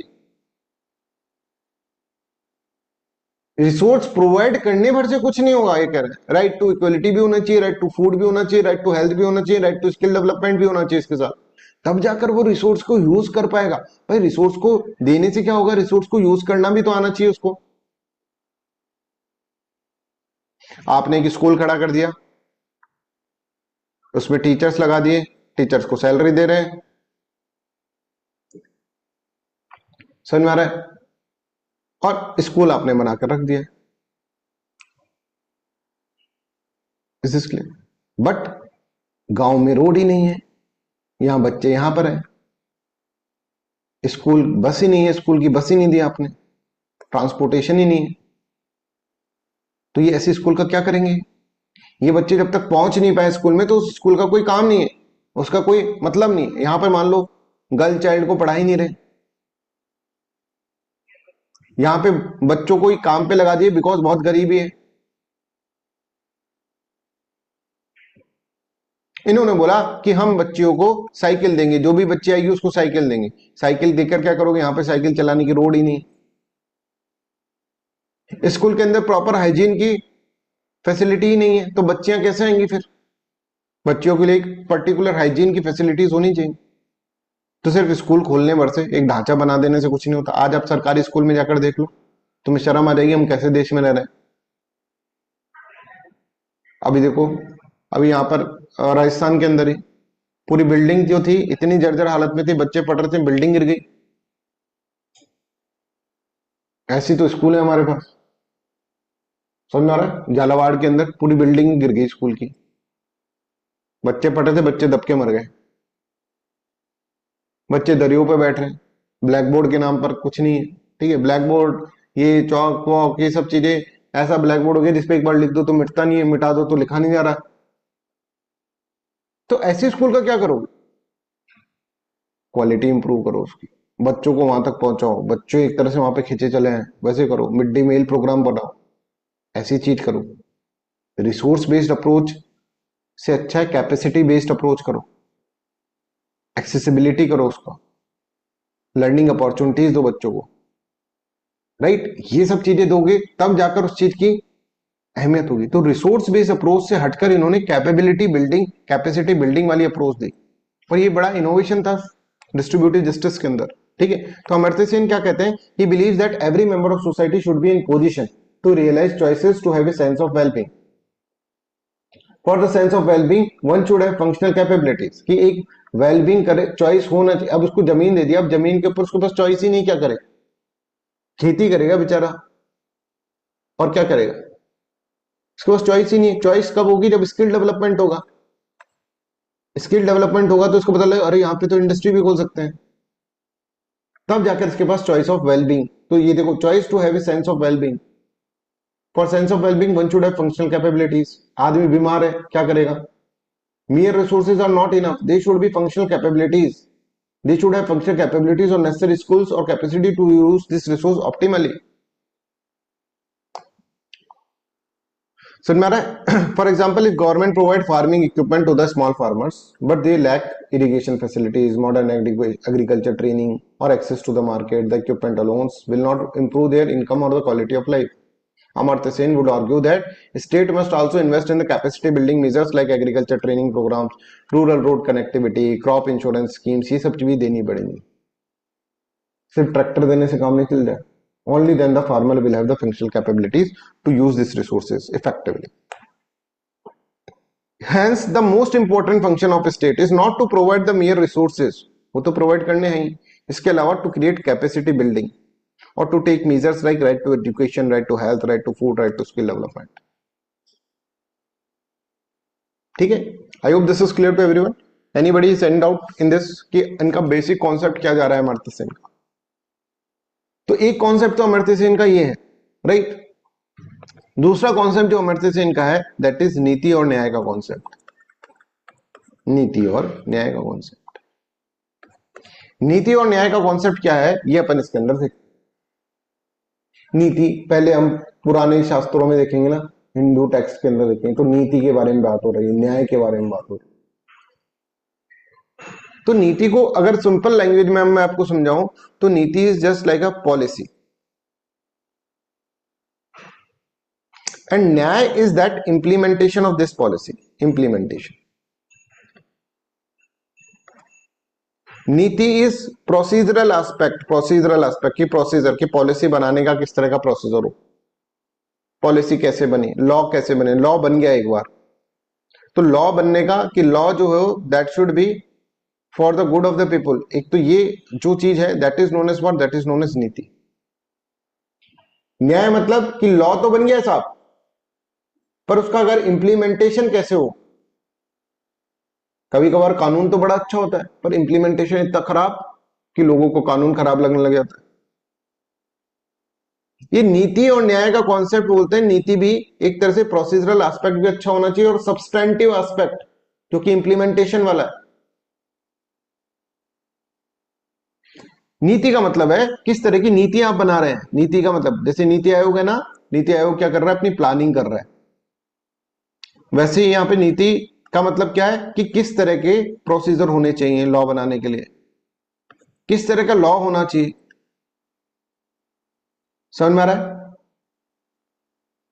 जिससे कि मैक्सिमम पब्लिक का वेलफेयर मिले, जिससे कि जस्टिस मिले। क्या प्रिंसिपल होने चाहिए लॉ बनाने के, क्या इंस्टीट्यूशनल अरेंजमेंट्स होने चाहिए, जिससे कि क्या लॉ क्या होना चाहिए। और एक तरह से यहां पर लॉ बनाने की बात कर रहे हैं कि लॉ को किस तरह से हम बनाएं, किस तरह से डेमोक्रेसी के अंदर लॉ बनते हैं। पार्लियामेंट होनी चाहिए, पार्लियामेंट डिबेट डिस्कशन होना चाहिए, पार्लियामेंट में इक्वल रिप्रेजेंटेशन होना चाहिए और पार्लियामेंट के अंदर फिर डिबेट डिस्कशन के बाद फिर वोटिंग होगी, वोटिंग के बाद फिर प्रेसिडेंट के असेंट के पास जाएगा, फिर वो जाकर लॉ बनेगा। और लॉ जो होगा फिर वो जुडिशरी के उसके अंदर भी आएगा, एम्बेड के अंदर कि भाई लॉ जो है कहीं कॉन्स्टिट्यूशनल वैल्यूज को नेगेटिव तो नहीं कर रहा है, कॉन्स्टिट्यूशन वैल्यूज को वायलेट तो नहीं कर रहा है, बेसिक स्ट्रक्चर ऑफ कॉन्स्टिट्यूशन को वायलेट तो नहीं कर रहा है। ये सब देखकर फिर एक अच्छा लॉ बन गया। मतलब इसके अंदर लॉ बनाने का हमारे पास प्रोसीजर अच्छा है, इसका मतलब नीति हमारी अच्छी है। इसका मतलब क्या है कि हमारे पास करेक्ट प्रिंसिपल है to formulate a law, to formulate a policy, correct institutional arrangements है to formulate the law, to formulate the policy, so that it will promote fairness equality in the system. इससे equality और fairness आ रहा है कि मान लो law आपने खराब बना दिया, गवर्नमेंट ने बड़ा ही ड्रैकोनिक लॉ बना दिया, तो there is a check and balance through the judiciary. Judiciary is there, judiciary कहेगा भाई कॉन्स्टिट्यूशनल वैल्यू सिस्टम को वायलेट करता वाला, बेसिक प्रिंसिपल ऑफ कॉन्स्टिट्यूशन को वायलेट कर रहा है, ये law is null and void. Judiciary can do this, article 13 of the constitution.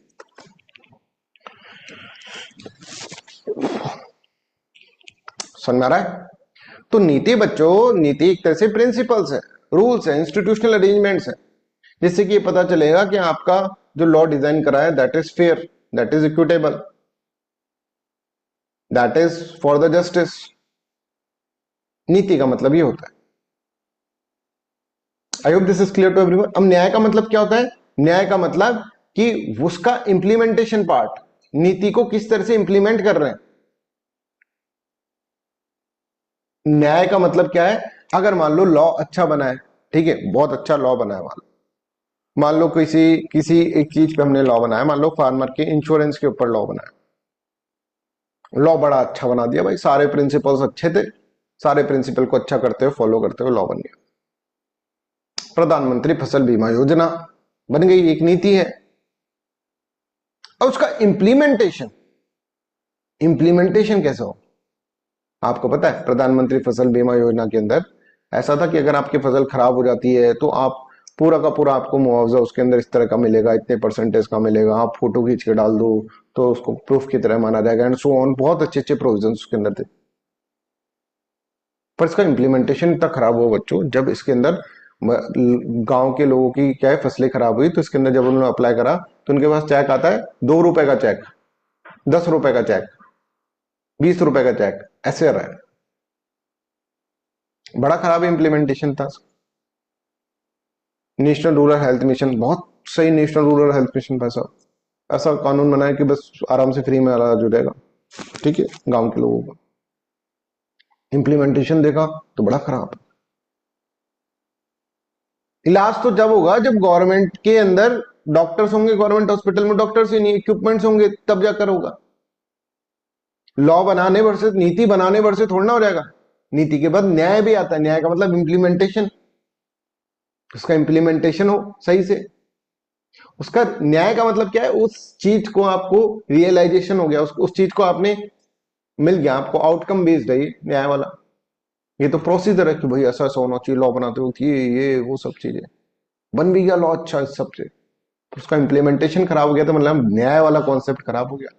तो एक प्रॉपर गवर्नेंस के लिए और एक तरह से प्रॉपर डिस्ट्रीब्यूटिव जस्टिस के लिए नीति भी सही होनी चाहिए, न्याय भी सही होना चाहिए, according to what, according to the Amartya Sen. ये अमर्त्य सेन का नीति और न्याय का कॉन्सेप्ट है। I hope this is clear to everyone. अब इसको थोड़ा सा हम अंडरस्टैंड कर लेते हैं, नीति न्याय का कॉन्सेप्ट क्या है।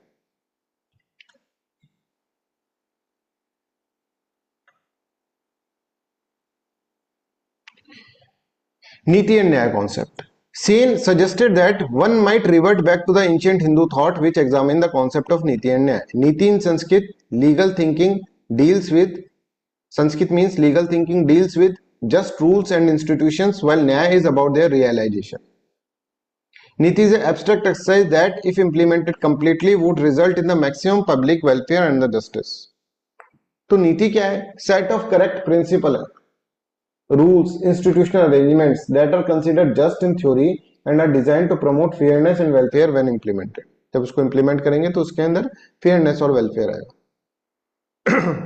इसका मतलब क्या है कि प्रॉपर आपके प्रोसीजर होने चाहिए, स्ट्रक्चर होने चाहिए, blueprint of justice rather than on the actual outcomes in the people's life. Outcome के बारे में नहीं सोचे तो बोले कि भाई एक बार कानून बन जाए,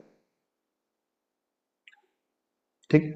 न्याय ऑन द अदर हैंड, न्याय का मतलब क्या है, तो enforcement of the law and regulation. तो देखो न्याय और नीति के अंदर भी थोड़ा डिफरेंस समझ में आया। Well, Niti is about the ideal principles and the correct rules designed to achieve justice. Nyaya focus on the practical delivery of the justice, ensuring those principles truly benefit people and uphold fairness in the society. ठीक है, तो यहाँ पे देखो, नीति concern the ethical rules and the norms that should guide the behaviour and decision. It represent the norms and the procedures that we will follow in the social interaction, ensuring that these are in the lines with the moral principles. ये नीति का बात बोली उन्होंने अमर्त्य सेन ने। Role of नीति का मतलब एक फ्रेमवर्क अपन ने प्रोवाइड, एक प्रोसीजर एस्पेक्ट है, प्रोसीजरल एस्पेक्ट, ठीक है, procedure in achieving justice, focus on the norms that regulate action and justice. ये सिर्फ नीति के बारे में किसने कहा, अमर्त्य सेन ने इस तरह से कहा। न्याय focuses on the fairness of the outcome of the actions. It is concerned with the how benefits and the burdens are distributed among the people and whether the results are equitable or not. Nyaya is about the substantive outcome of the process. Substantive. It evaluates whether the result leads to the just and the fair conditions for the individual in the society or not. वही नीति क्या है, नीति एक तरह से उसकी procedural aspect है। द गवर्नमेंट इनेक्टेड लॉ, देखो एक एग्जांपल दे, ठीक है, guaranteeing equal pay for equal work for all the citizen, aiming to adopt the fairness and eliminate wage discrimination. मान लीजिए गवर्नमेंट ने एक लॉ बनाया, equal pay for equal work, ये नीति हो गई ना, एक पॉलिसी हो गई ना, जैसे फसल बीमा योजना एक नीति हो गई, एक पॉलिसी हो गई। पर हम देखें रियलिटी में, अगर मान लो ऐसा हो रहा है, एनफोर्समेंट जब करने की बात आ गई, दैट इज न्याय, न्याय नहीं मिल रहा है। नीति तो बहुत मस्त है, नीति तो हमारी, लॉ तो हम ऐसे बनाते हैं बिल्कुल जैसे कि भाई हर हर स्कूल के अंदर डिजिटल बोर्ड हो। न्यू एजुकेशन पॉलिसी पढ़ लोगे ना तो तुमको ऐसा लगेगा भाई पता ही नहीं, गवर्नमेंट स्कूल में तो एडमिशन ले लेते हैं, चलो गवर्नमेंट स्कूल ही बढ़िया है यार, इससे तो न्यू एजुकेशन, गवर्नमेंट का क्या विजन है भाई न्यू एजुकेशन पॉलिसी के अंदर, मेंटल हेल्थ से लेकर सब चीजें उसके अंदर दे रखी है। बच्चे के बारे में इतना सोच रखा है, फॉर्मेटिव ईयर्स में कैसे देना चाहिए एजुकेशन, फिर उससे बड़ा हो जाएगा तो कैसे हो जाएगा, हर चीज के बारे में इतना अच्छा डिटेल में सोच रखा है। नीति तो बहुत अच्छी बना ली, न्यू एजुकेशन पॉलिसी तो बहुत अच्छी बना ली। फिर स्कूल में जाके देखेंगे तो आपको पता लगे अरे भाई इंप्लीमेंटेशन तो कुछ है ही नहीं, पॉलिसी का क्या मतलब, फिर न्याय तो मिल ही नहीं रहा है। I hope this is clear. So, however, in reality, many workers, especially women and marginalized group, may still face wage gap due to the weak enforcement, discrimination, or lack of awareness. The actual implementation, enforcement, and fair application of law reflects. Yeah. देखो ये veg वाले और ये सब तो है, पर equal मतलब जाकर देखते हैं वहां पर कुछ नहीं मिल रहा है आपको, तो मतलब न्याय नहीं पहुंच पा रहा है।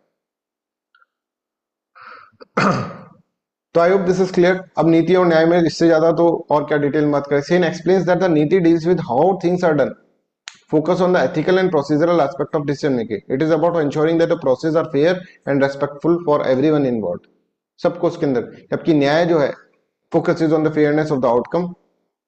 It's about ensuring that the result of the decisions are just, that resources are benefit and equally distributed.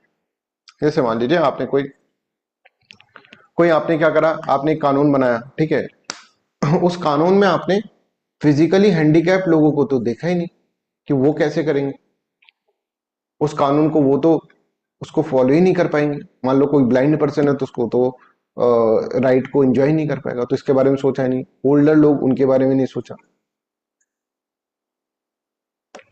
समझ में आई होप दिस इज क्लियर। तो ये फिर क्या है, फिर इसके बाद इसका मतलब क्या है कि आपने नीति खराब बना दी, फिर तो न्याय बन ही नहीं, मिल ही नहीं पाएगा। पर नीति सही है फिर भी न्याय नहीं मिल पा रहा है, तो इसका मतलब क्या है, इसका मतलब आप इसके अंदर समझ सकते हैं। ठीक है, I hope this is clear to everyone. यहाँ तक सब नीति न्याय के कॉन्सेप्ट समझ गए। अब मैंने ये एग्जांपल दे रखा है ना, पॉवर्टी एलिवेशन प्रोग्राम का, इसका पढ़ लेना, इसका नीति और न्याय वाला कॉन्सेप्ट आपका क्लियर हो जाएगा, ठीक है ना। तो I hope this is clear to everyone. Anybody has any doubt? तो अमर्त्य सेन हमने पढ़ा, अरिस्टोटल हमने पढ़ा, और अमर्त्य सेन को भी इसके अंदर पढ़ा, ठीक है। अब just take a break of 2 minutes, 2 minutes का ब्रेक ले लो, फिर हम आगे कंटिन्यू। अब मैंने आपको बताया था सोशो पॉलिटिकल फिलोसफी थोड़ा अपना लंबा चलेगा क्लास, इसके अंदर क्लास छोटे नहीं चलेगी इसके अंदर। जैसे वहां तो मेरे पास लिमिट ही ये थी कि 1.5 घंटे से ज्यादा तुमको नहीं पढ़ा पाऊंगा मैं, फिर नहीं तो फिर क्वालिटी में या फिर तुम्हारे समझने में दिक्कत आएगी। यहाँ पर ऐसा कुछ नहीं, यहाँ पर अपन लंबी क्लासेस ले सकते हैं, ठीक है। तो अभी 2 मिनट का, 2 या 5 मिनट का ब्रेक ले लो फिर, क्योंकि हमको आगे इतना ही और अपन को पढ़ना है इसके अंदर।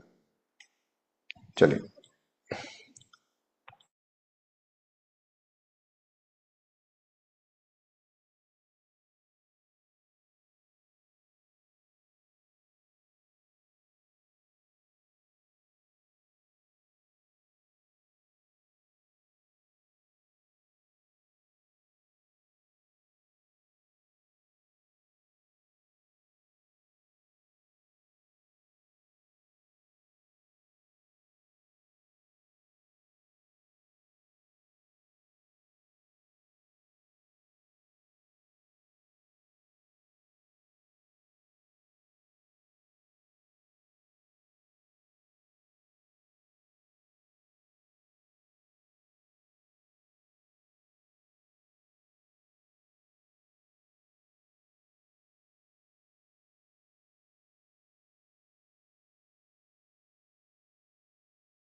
आई hope this is clear to everyone. सारे फिलोसफर्स आपको मतलब जो भी अपन ने अभी फिलोसफर पढ़े हैं वो क्लियर है सबको, राइट? अमर्त्य सेन पढ़े और एरिस्टोटल अभी पढ़े। ठीक है, हम देखो इसके अंदर 40+ फिलोसफर पढ़ेंगे इस एक टॉपिक के अंदर ही। पहला जो लेक्चर होगा ना आपका, ये पहला जो टॉपिक होगा that will create a base for other topics also. ठीक है, तो ये अपन 3 या 4 दिन के अंदर, 4 या फिर 5 दिन के अंदर हो सकता है कि इतना लग जाए, क्योंकि बहुत कुछ इसके अंदर पढ़ना है अपन को, बहुत सारे कॉन्सेप्ट इसमें समझना है, राइट? उसके बाद तो सारे टॉपिक्स जो है वो छोटे छोटे टॉपिक्स हैं।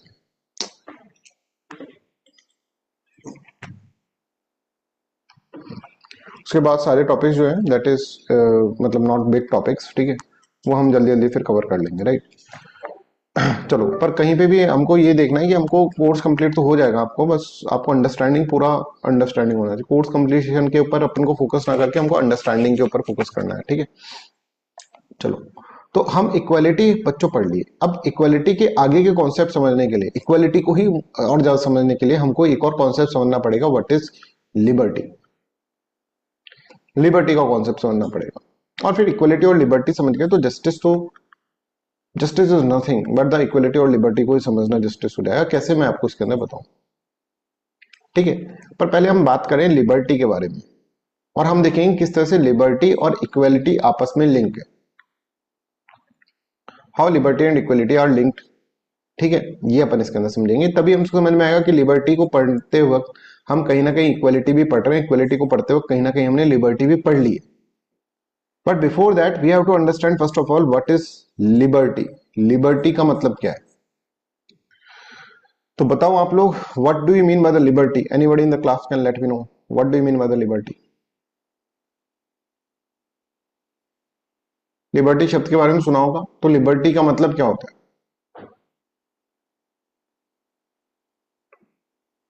फ्रीडम। फ्रीडम का मतलब क्या होता है? लिबर्टी का मतलब फ्रीडम, ये अच्छी बात है। आजादी। आजादी, ठीक है, आजादी बन गई, ये अच्छी बात है। देवराज का मतलब क्या होता है? देवराज को हिंदी में लिख दिया देवराज। भाई इसके मतलब तो बताओ, आजादी का मतलब क्या होता है? लिबर्टी का मतलब आजादी, कोई मैंने पर्यायवाची थोड़ा ना पूछा इसका। Freedom for thought and behaviour, ठीक है, थॉट और बिहेवियर के बारे में बात है, okay. Freedom with some needed restrictions, ठीक है, freedom with some needed restrictions के बारे में बात हुई। और बताओ श्रुति, इसको थोड़ा एक्सप्लेन करो फ्रीडम को। अंजलि, केतन, अंजलि पवार, मनोज, सब बच्चे बताओ, अनुज, फ्रीडम का मतलब क्या होता है? What do you mean by freedom? Shruti,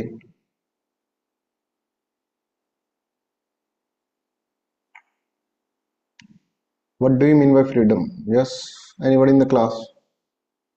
freedom to adopt any profession, live anywhere, कहीं पे भी रहने की फ्रीडम, प्रोफेशन। तो हम कह रहे हैं कि भाई this is type of freedom, ठीक है। फ्रीडम क्या है भाई? लिबर्टी का मतलब क्या है? लिबर्टी का मतलब क्या है, ये अपन को अंडरस्टैंड करना। मैं कहूँ लिबर्टी का मतलब रेस्ट्रिक्शंस है, तो ये गलत हो जाएगा ना, रेस्ट्रिक्शंस, कि लिबर्टी का मतलब अपन रेस्ट्रिक्शंस लगा रहे हैं, that is wrong thing. Liberty तो सर फ्रीडम है विदाउट एनी रेस्ट्रिक्शन, तो liberty should be without any restrictions, अपन ऐसे बोल सकते हैं। समझ में आ रहा है? लिबर्टी का मतलब कोई रेस्ट्रिक्शंस नहीं,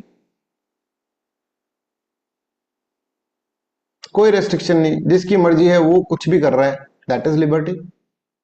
कोई रेस्ट्रिक्शन नहीं थी सर, हमने बंदूक उठाई, किसी को, सामने वाले को मार दिया, इज दिस अ लिबर्टी? क्या ऐसी लिबर्टी आप लोग चाहोगे? क्या लिबर्टी ऐसा प्रिंसिपल अच्छा प्रिंसिपल होगा ये? जो मर्जी आई वो कर ली सर हमने, विदाउट एनी रेस्ट्रिक्शंस, तो ये डेफिनेशन तो गलत हो गई।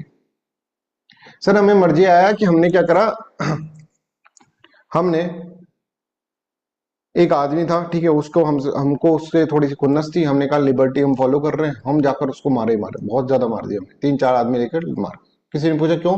Because we are following the principle of liberty, हमारे ऊपर कोई रेस्ट्रिक्शन नहीं है। तो रेस्ट्रिक्शन नहीं होगा तो that will create a chaos. तो अगर आप लिबर्टी को बोलोगे कि there is no restriction, then what will happen? A और बी को 0 मीटर पे खड़ा करना पड़ेगा। चलो एक एग्जांपल से इस कॉन्सेप्ट को हम समझने की कोशिश करते हैं, व्हाट इज लिबर्टी। ऐसे समझो, एक क्रॉस रोड है आपके सामने, ठीक है। इस क्रॉस रोड पर यहां पर एक आदमी बाइक से आ रहा है, ठीक है, बाइक से आ रहा है, बाइक चला रहा है, राइट। यहां पर एक आदमी ट्रक से आ रहा है, ठीक है। यहां पे एक आदमी कार से आ रहा है और यहां पर एक आदमी पैदल आ रहा है। अब आपने ऐसे सिस्टम के अंदर 100% लिबर्टी यहां पर डाल दी, 100% लिबर्टी, जिसको जैसे चलना है वैसे चलो। ट्रक वाला आया बहुत तेज स्पीड में, अच्छा अब सबको है ना, सबको जाना था, 9 बजे का टाइम है, 9 AM का, और 9 AM पे सबको जाना होता है और सबको खुली छूट दे दी, देख लो भाई जैसे तुमको करना है वैसे कर लो, because this is liberty, freedom, freedom है भाई, एब्सोल्यूट फ्रीडम है। ये गया भाई, और इसने क्या करा, इसने इसको उड़ा दिया और ये आगे चला गया, इसने इसको उड़ा दिया, ये आगे चला गया, इसने इसको उड़ा दिया, राइट एंड सो ऑन। जिसके पास जितना बड़ा व्हीकल है उतना उसके पास पावर आ गई। लो भाई 100% लिबर्टी डालने से तो there will be chaos, here there will be chaos. और जिसके पास ज्यादा पावर थी ना वो जीत गया, जिसके पास बड़ा ट्रक था वो जीत गया, दूसरे वाले को चलता हुआ निकल गया। ठीक है, just give me a minute, 1 second दीजिएगा।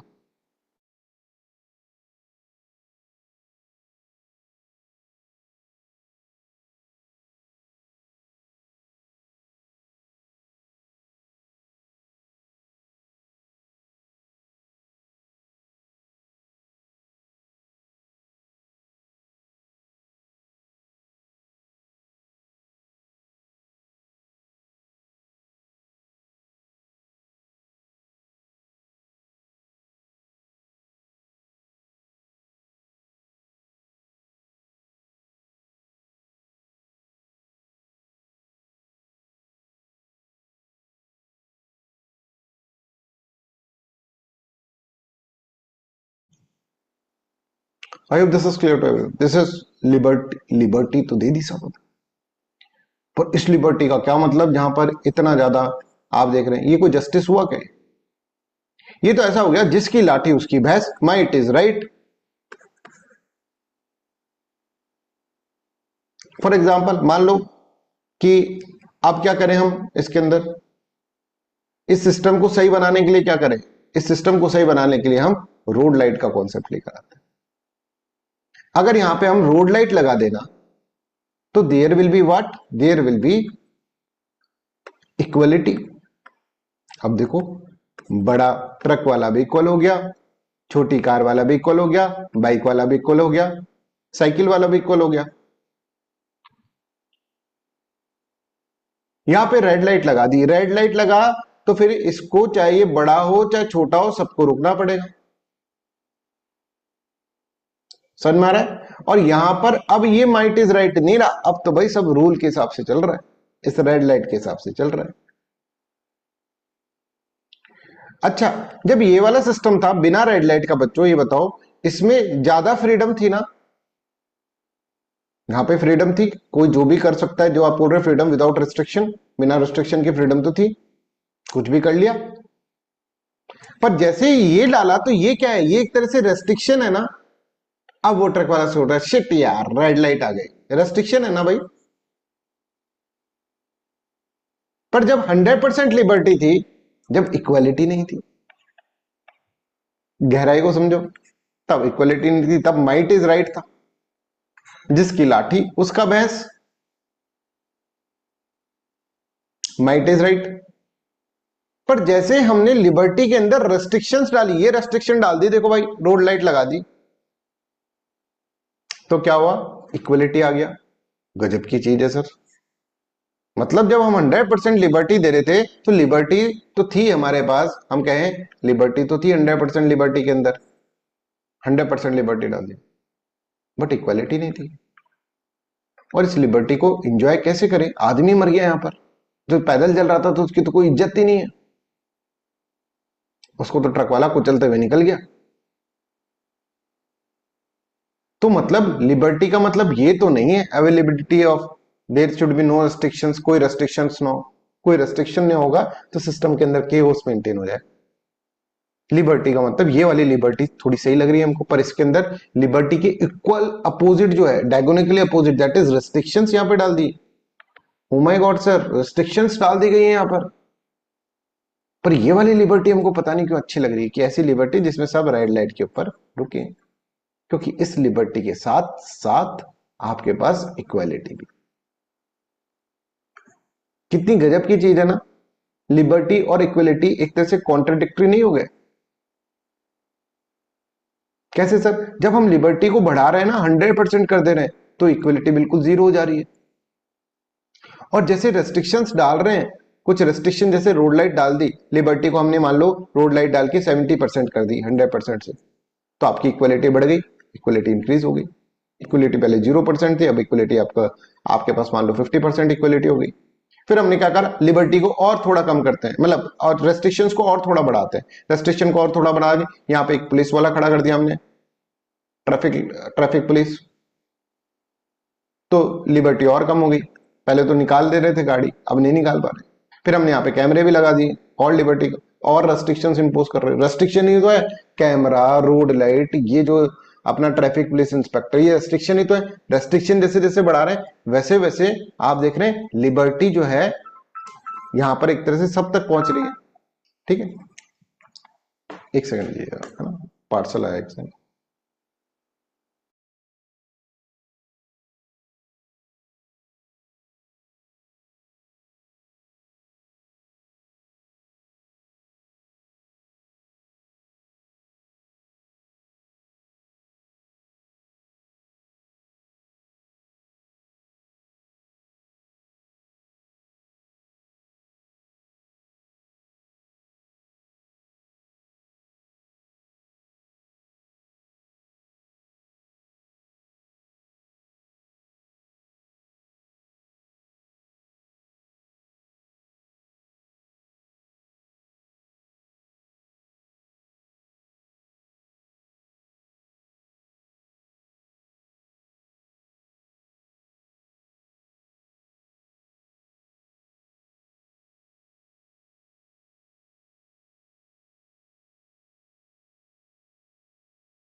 ठीक है भाई, ये समझ में आ गया सबको?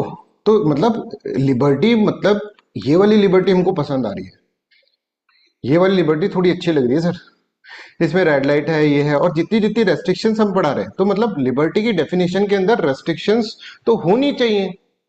विदाउट रेस्ट्रिक्शन बोल दिया तो लिबर्टी का कॉन्सेप्ट अपन ने गलत बोल दिया। विदाउट रेस्ट्रिक्शन वाला कॉन्सेप्ट पता है क्या बोल रहे हो तुम? ऐसा कॉन्सेप्ट बोल रहे हो, ये विदाउट रेस्ट्रिक्शन है। ये भी एक फॉर्म ऑफ लिबर्टी है बच्चों, इसके अंदर कोई रेस्ट्रिक्शंस नहीं है, but that is what, that is negative liberty, negative liberty. और ये जो ट्रैफिक लाइट और ये वाला कॉन्सेप्ट लेके आ रहे हैं ना हम, ट्रैफिक लाइट वाला, ये जो लिबर्टी है that is what, that is the positive liberty, इसको अपन पॉजिटिव लिबर्टी बोल रहे हैं। ठीक है, ये जो कॉन्सेप्ट है ये positive liberty. I hope this is clear to everyone, यहां तक सबको समझ में आ रहा है? This is how you have to understand the things. तो लिबर्टी जो हुई पॉजिटिव लिबर्टी, यहां पर भी एक प्रॉब्लम अपन को समझनी पड़ेगी, पॉजिटिव लिबर्टी क्या है और नेगेटिव लिबर्टी क्या है, ये हमको इसके अंदर समझना होगा। पॉजिटिव लिबर्टी वो है जो आप बोल रहे थे, राइट। अभी इसी को एक और एग्जांपल से हम समझते हैं। मान लीजिए ये है, यहाँ पे 10 पीसेस ऑफ लैंड है और यहाँ पर आप देखो 5 जो लोग हैं इसमें रिच हैं और 5 लोग हैं पुअर हैं। अब मैं यहाँ पे बोल दूं कि सबके पास 100% लिबर्टी है। 100% लिबर्टी का मतलब समझ रहे हो कि सबके पास एक तरह से 100% लिबर्टी है, जिसको जैसा करना है वैसा कर लो। तो ये पीसेस ऑफ लैंड जो होगा वो किसके पास जाएंगे बताओ? Who will take this pieces of land? कौन इसकी ओनरशिप कर लेगा?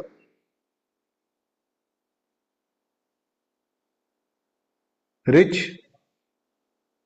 अगर हमने 100% लिबर्टी दे दी तो आप देखो डिस्ट्रीब्यूशन जस्टिस कैसे हो गया कि रिच लोगों ने ही सारी की सारी लैंड की पीसेस को ले लिया। अगर मैं कहूं अंबानी को और आप लोगों को, हम लोग जो है और अंबानी अंबानी को कहूं कि भाई तुम ऐसे सिस्टम क्रिएट करो जिसमें कहूं कि तुम और अंबानी में से जो लैंड लेना चाहता है ना ले लो, तो हमको अंबानी एक लैंड नहीं लेने देगा, सारी सारी अंबानी ले लेगा लैंड। समझ में आ रहा है? अगर ऐसा कर दें कि जिसकी जो मर्जी हो ना वैसा कर लो अपने हिसाब से, हमको कुछ नहीं करना, डिस्ट्रीब्यूशन हमको नहीं करना, हम कंफ्यूज हो गए, जिसको जैसा करना है अपनी अपनी कैपेबिलिटीज के हिसाब से ले लो, सारी सारी लैंड और सारे सारे रिसोर्सेज कौन ले लेगा? रिच ही ले लेगा। तो rich will become more rich and poor will become more poor and hence there will be inequality in the system के अंदर इनइक्वलिटी हो जाएगी। I hope you are getting my point. तो in this case there is highly inequal society, society जो होगी बहुत ज्यादा inequal हो जाएगी। तो हम ये देख रहे हैं कि कैसे भी देख लो, जब 100% लिबर्टी की बात अगर हम कर दें तो ये कॉन्सेप्ट ही एक तरह से क्या है, एक तरह से गलत कॉन्सेप्ट है, वो लिबर्टी का कॉन्सेप्ट ही नहीं रहेगा। तो लिबर्टी का मतलब ये नहीं होगा, लिबर्टी का मतलब अगर आप इस तरह की लिबर्टी फॉलो करोगे तो that is negative liberty, that is not followed by our constitution. हमारे कॉन्स्टिट्यूशन फॉलो नहीं कर रहा, हो सकता है अमेरिका का कर रहा हो, हमारा तो नहीं कर रहा। तो हमें तो हमेशा पॉजिटिव लिबर्टी को ही फॉलो करना पड़ेगा। Is this clear with everyone? यहां तक किसी को कोई डाउट है? तो लिबर्टी की हम डेफिनेशन बनाते वक्त ये ध्यान रखें कि भाई रेस्ट्रिक्शन होना तो बहुत जरूरी है लिबर्टी के लिए। जब हम कहते हैं ना कि हम लिबर्टी दें, इक्वलिटी दें, तो इसका मतलब वो वाली लिबर्टी नहीं जिसमें कि कोई भी रेस्ट्रिक्शंस ना हो। कोई भी रेस्ट्रिक्शंस नहीं होगी तो वो लिबर्टी लिबर्टी रहेगी नहीं, that will become a hollow liberty, खोखली लिबर्टी रह जाएगी, जिससे कि आपको कभी वो वाली फ्रीडम नहीं मिलेगी जो आप चाह रहे हैं। जैसे मैं आपको बताऊं, एग्जांपल दूं, freedom of speech and expression, ये क्या है? एक तरह से लिबर्टी है, freedom of speech and expression. तुम खड़े हुए मंच पे और तुम बोलने लगे कुछ उठपटांग, और उससे पब्लिक ऑर्डर डिस्टर्ब हो गया किसी रिलीजन के बारे में गलत बात बोल दी, किसी पर्सन के बारे में बोल दी, भड़क गए लोग, पब्लिक ऑर्डर जो होता है वो डिस्टर्ब हो गया, तुमको उठा के पुलिस ने जेल में डाल दिया, गई तुम्हारी सारी लिबर्टी।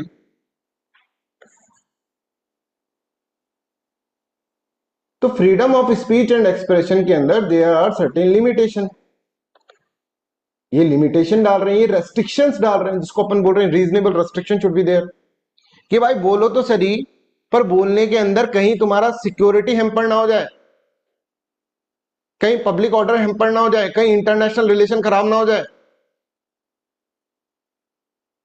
कहीं किसी को डिफेम ना कर दो, कहीं कंटेम्प्ट ऑफ कोर्ट ना कर दो। ये सब रेस्ट्रिक्शंस आपके लिए है, बोलो पर इस दायरे में बोलो, दिस इज रेस्ट्रिक्शंस, जिससे कि लिबर्टी आपकी हैम्पर ना हो। लिबर्टी को बचाने के लिए ही रेस्ट्रिक्शंस डाली जा रही हैं, उस लिबर्टी को बचाने के लिए रेस्ट्रिक्शंस डाली जा रही है ना, ये देखो लिबर्टी को बचाने के लिए ही रेस्ट्रिक्शंस डाली जा रही हैं। तो लिबर्टी और रेस्ट्रिक्शंस का तो एक बहुत अच्छा रिलेशन होना चाहिए। तो लिबर्टी का कॉन्सेप्ट हम ऐसे एक्सप्लेन करें, लिबर्टी एक ऐसा पॉलिटिकल सोशो पॉलिटिकल आइडियल है जिसके अंदर minimum restriction should be provided to you, ठीक है, मिनिमम रेस्ट्रिक्शंस होनी चाहिए। और मिनिमम रेस्ट्रिक्शन ऐसे होनी चाहिए so that each and every individual of the society should develop at its fullest. समझ में आ रहा है? तो लिबर्टी की डेफिनेशन बनाए हम, तो liberty can be defined as a socio political ideal in which there should be minimum restrictions. ये देखो भाई, मिनिमम रेस्ट्रिक्शंस होनी चाहिए in the sphere of the individuals which are personal in its nature. Minimum restrictions होनी चाहिए जो कि उसके पर्सनल है। Further the individual should be given adequate opportunities to develop their personality to the fullest. ये देखो, ये एक डेफिनेशन, जनरल डेफिनेशन है, इसको भी मैं आपको एक्सप्लेन कर देता हूं, फिर अपन पॉजिटिव और नेगेटिव एस्पेक्ट के अंदर लिबर्टी की और अच्छी डेफिनेशन इसके अंदर समझेंगे। देखो एक एग्जांपल देखो, आप अपने घर में थे, ठीक है, राखी पे आप अपने घर में है, ठीक है ना, कोई भी हो सकता है, लड़का लड़की कोई भी घर पे है, राइट। आप क्या है, आप गए घर पे, आपके कुछ रूल्स होते हैं, ठीक है, कि बेटा 10 बजे के बाद बाहर नहीं जाना है, ऐसा ऐसा, ठीक है, आप उसको फॉलो कर लो, दैट इज मिनिमम रेस्ट्रिक्शंस है जो कि आपकी पर्सनल लिबर्टी को हैम्पर नहीं। फिर आप है ना अपना मोबाइल घर पे रख दिए, ठीक है, आपकी मम्मी ने आपको मोबाइल देखने लगी और मम्मी मोबाइल खोलकर आपके मोबाइल की चैट्स पढ़ने लग गई, तो फिर आप भड़क जाओगे, आप कहोगे कि भाई ये मेरी पर्सनल फ्रीडम है, इसको आप मत हैम्पर करो। रेस्ट्रिक्शन उतनी ही ठीक है जिसमें मेरी पर्सनल फ्रीडम जो है उसमें तो मिनिमम रेस्ट्रिक्शन हो, और बाकी इतनी रेस्ट्रिक्शन जिससे कि एक तरह से सबके अंदर किसी और की लिबर्टी हैम्पर ना हो, जिससे कि मेरी लिबर्टी भी बची रह जाए। That is known as what? That is known as liberty. ठीक है, तो यहां पर देखो, liberty can be defined as in which there should be minimum restriction in the sphere of the individual which are personal in nature. जैसे mobile वाला आपका personal था। Further the individual should be given adequate opportunities to develop their personality to the fullest. वो कैसे आएगा? By giving the एक general dimension के अंदर रेस्ट्रिक्शन इंपोज करके। वो कैसे आएगा? Positive liberties. ठीक है, तो लिबर्टी की डेफिनेशन, पॉजिटिव लिबर्टी की डेफिनेशन देखो, that is more accurate with respect to India, with respect to our country, with respect to our constitution, availability of certain conditions for the full development of every individual in the society। देखो, availability of certain condition, traffic light होनी चाहिए कम से कम, तभी जाकर each and every section of society can develop. तब जाकर truck वाला भी डेवलप कर पाएगा, साइकिल वाला भी डेवलप कर पाएगा, बाइक वाला भी डेवलप कर पाएगा, रिक्शा वाला भी डेवलप कर पाएगा। ठीक है, I hope this is clear to everyone. This is the positive liberty. अब नेगेटिव लिबर्टी का मतलब क्या होगा? नेगेटिव लिबर्टी का मतलब अवेलेबल ऑफ रेस्ट्रिक्शंस। इसके अंदर नेगेटिव लिबर्टी में कोई रोड लाइट नहीं है, सॉरी, नेगेटिव लिबर्टी का मतलब होगा कि रेस्ट्रिक्शन नहीं होना, there should be no restrictions, that is negative liberty. और availability of restriction, that is positive liberty. Is this clear with everyone? ये बताओ, सबको क्लियर है? Anybody is any doubt? Please let me no.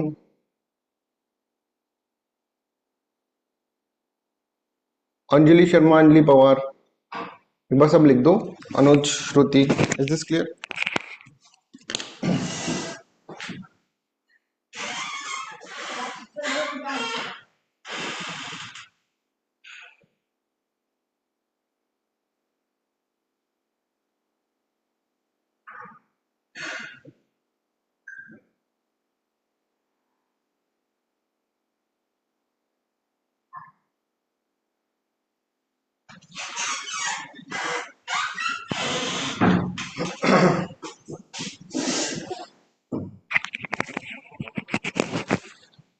तो positive liberty के अंदर हम ये देख रहे हैं कि पॉजिटिव लिबर्टी में भाई देखो, रेस्ट्रिक्शन की अवेलेबिलिटी तो होनी चाहिए।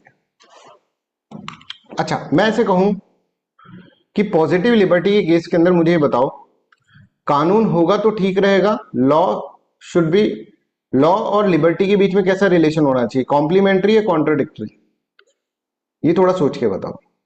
मैं आपसे एक क्वेश्चन पूछ रहा हूं, लॉ और लिबर्टी के बीच में कैसा रिलेशन होना चाहिए?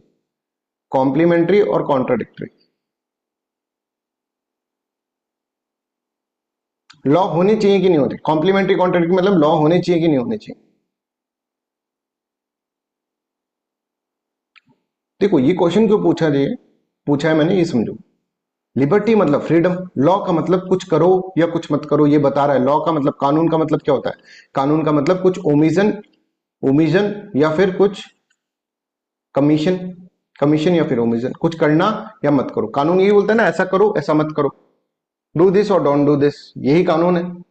तो लिबर्टी और कानून के बीच में अगर नेगेटिव लिबर्टेरियन के पर्सपेक्टिव से देखेंगे तो that is very contradictory in its nature, कि आप हमको लिबर्टी देते रहे हो पर उसके साथ साथ कानून भी बना दे रहे हो। Negative libertarians will not like कि freedom of speech and expression तो दे रहे हो पर उसके साथ साथ आप रेस्ट्रिक्शंस भी इंपोज कर दे रहे हो। They are saying that there should be no restrictions, no restrictions should be there। तो ये बोलेंगे लॉ तो बहुत खराब चीज है, फिर लॉ बना दिया तो हमारी लिबर्टी हैम्पर हो गई साहब। नेगेटिव लिबर्टेरियन वाले ऐसे बोलेंगे, पर पॉजिटिव लिबर्टेरियन वाले बोलेंगे law and liberty are complementary in its nature. True freedom can not be attain without laws. जैसे कि ये लॉ ही तो था, रोड लाइट वाला लॉ ही तो हुआ, ट्रैफिक लाइट जब अपन ने लगा दी तो एक लॉ तो बना, ये कानून ही तो है। जुर्माना लगाया जाएगा, ये कानून ही तो है। यहाँ पे ट्रैफिक पुलिस वाले को खड़ा कर दिया, पावर दे दी, कानून ही तो है। रोड के रूल्स हैं, रोड के कानून है, रोड लॉज हैं। तो अगर लॉ नहीं होगा तो दिक्कत हो जाएगी according to positive liberty. Positive liberty बोलेगा there should be law, otherwise there will be problem, there will be inequality in the system. तो यहां पर अगर हम देखेंगे पॉजिटिव वाला से बोले law and liberty are complementary in the nature. Law and liberty are complementary, we means that true freedom is not just the absence of interference, और एब्सेंस ऑफ इंटरफेरेंस का मतलब तो नेगेटिव लिबर्टी। तो true freedom negative liberty में नहीं है, but the presence of condition that allow the people to actually use this freedom. देखो, एक पर्सन को legally free to start a business but has no education, skills, financial access, that freedom is meaningless. कि हर एक का ना, आपने बोला कि राइट टू एम्प्लॉयमेंट सर, कुछ भी करने का अधिकार, कुछ भी करने का अधिकार तुम्हारे पास है, दैट इज फाइन। पर एक पर्सन है जिसको एजुकेशन मिल गई है, एक पर्सन है जिसको स्किल मिल गई है, एक पर्सन है जिसके पास फाइनेंस है, तो वो राइट टू एजुकेशन कर सकता है। आपके पास पैसे हैं इसलिए आप क्लास अटेंड कर पा रहे हैं। ऐसे बच्चे के पास समझो जिसके पास फिलॉसफी की फीस पे करने के लिए पैसा नहीं है। समझ में आ रहा है? तो सरकार को इक्वल अपॉर्चुनिटी डेवलप करने के लिए इसको पैसा देना चाहिए, कि इसको इतना रिसोर्सेज प्रोवाइड करना चाहिए, इसको इतना स्किल डेवलपमेंट, या फिर ऐसे बहुत सारे अपने खुद के इंस्टीट्यूट खोलने चाहिए जिससे कि वो ट्रेनिंग ले सके, जैसे आप ले रहे हैं। Universal education should be there. यहां पे अब सरकार आ गई ना बीच में, यहां पे अब कानून बन गया ना, कानून के अंदर राइट टू एजुकेशन का कानून बन गया ना, 25% सीट्स आर रिजर्व। ये कानून बना तभी तो जाकर एक तरह से रेस्ट्रिक्शंस इंपोज्ड हुई, प्राइवेट स्कूल के ऊपर रेस्ट्रिक्शंस आ गई ना। फिर तो प्राइवेट स्कूल तो ऐसे बोलेंगे भाई ये क्या रेस्ट्रिक्शन डाल दी, जबरदस्ती 25% सीट्स हमको रिजर्व करनी पड़ रही है वीकर सेक्शन ऑफ सोसाइटी के लिए। तो इनके लिए तो ये रेस्ट्रिक्शंस ही है ना प्राइवेट स्कूल्स के लिए, but for the society it is good. For the society there is a liberty, freedom है सबको। एक तरह से क्या है, job and right to employment यहीं से तो आएगा, राइट टू एजुकेशन से। तो आप एक तरफ से ऐसे कह दो कि सबको है ना इक्वल अपॉर्चुनिटी है, कि सब अपने है ना अपना जॉब जो भी चाहो वो कर लो। तो एक अमीर आदमी तो कर सकता है, गरीब आदमी के लिए आपको वो अपॉर्चुनिटीज प्रोवाइड करने के लिए रिसोर्सेज तो देने पड़ेंगे, उसके लिए लॉ बनाने पड़ेंगे। बी को 95 मीटर पे खड़े करने के लिए लॉ बनाना पड़ेगा, simple. SC ST OBC women को आगे बढ़ाने के लिए लॉ बनाना पड़ेगा रिजर्वेशन का, सिंपल। तभी तो जाकर उनको लिबर्टी मिलेगी। तो लॉ और लिबर्टी कॉम्प्लीमेंट्री है in case of us positive liberty. Positive liberty के अंदर दिस इज कॉम्प्लीमेंट्री टर्म्स। ठीक है, I hope this is clear. तो देखो नेगेटिव लिबर्टी के अंदर, on the other hand, negative liberty के अंदर अगर हम बात करेंगे तो this is not complementary. Negative liberty में लॉ और seen as a possible restrictions, कि यार क्या कर दिए जबरदस्ती का। इन पॉजिटिव लिबर्टी लॉ और enablers that they set rules, provide infrastructure for the people to exercise their right. तो यहां पर इसी तरह से मैंने ट्रैफिक लॉस का एग्जांपल दे दिया यहां पर, जिससे कि आपके लिए ठीक रहे। Without traffic laws road will be chaotic and unsafe, so your freedom to travel would be meaningless. पर है ना, तो इसके अंदर क्या होगा, फिर ट्रैफिक लॉस होने चाहिए, तभी जाकर सिस्टम सही रहेगा, नहीं तो केओस बन जाएगा। जिसके पास जितना बड़ा है, माइट इज राइट वाली सिचुएशन आ रही। Without consumer protection laws your freedom to buy would could be exploited by the fraud. तो कंज्यूमर प्रोटेक्शन के लिए लॉ बनाने पड़ेंगे। तो it's very important to formulate the law in order to what, to make you enable to enjoy your liberty. आपको अगर अपनी liberty को एंजॉय करना है तो there should be some reasonable restrictions, there should be some conditions applied, otherwise आप अपनी खुद की लिबर्टी को नहीं कर पाओ। समझ में आ रहा है? अब इसी के ऊपर यूपीएससी के अंदर क्वेश्चन पूछ लिया गया प्रीलिम्स के अंदर। ये देखो मैं कह रहा हूं ना, प्रीलिम्स का भी आपका कवर होगा। अब देखो, अब 2-3 क्वेश्चन है वो आप इसके अंदर कर सकते हो। ये देखो, in context of polity which one of the following would you accept as the most appropriate definition of liberty, बताओ। अब यहां पर इंटरव्यू चल रहा है आपका, प्रीलिम्स के क्वेश्चन के अंदर इंटरव्यू चल रहा है। बताओ इसका आंसर क्या होना चाहिए।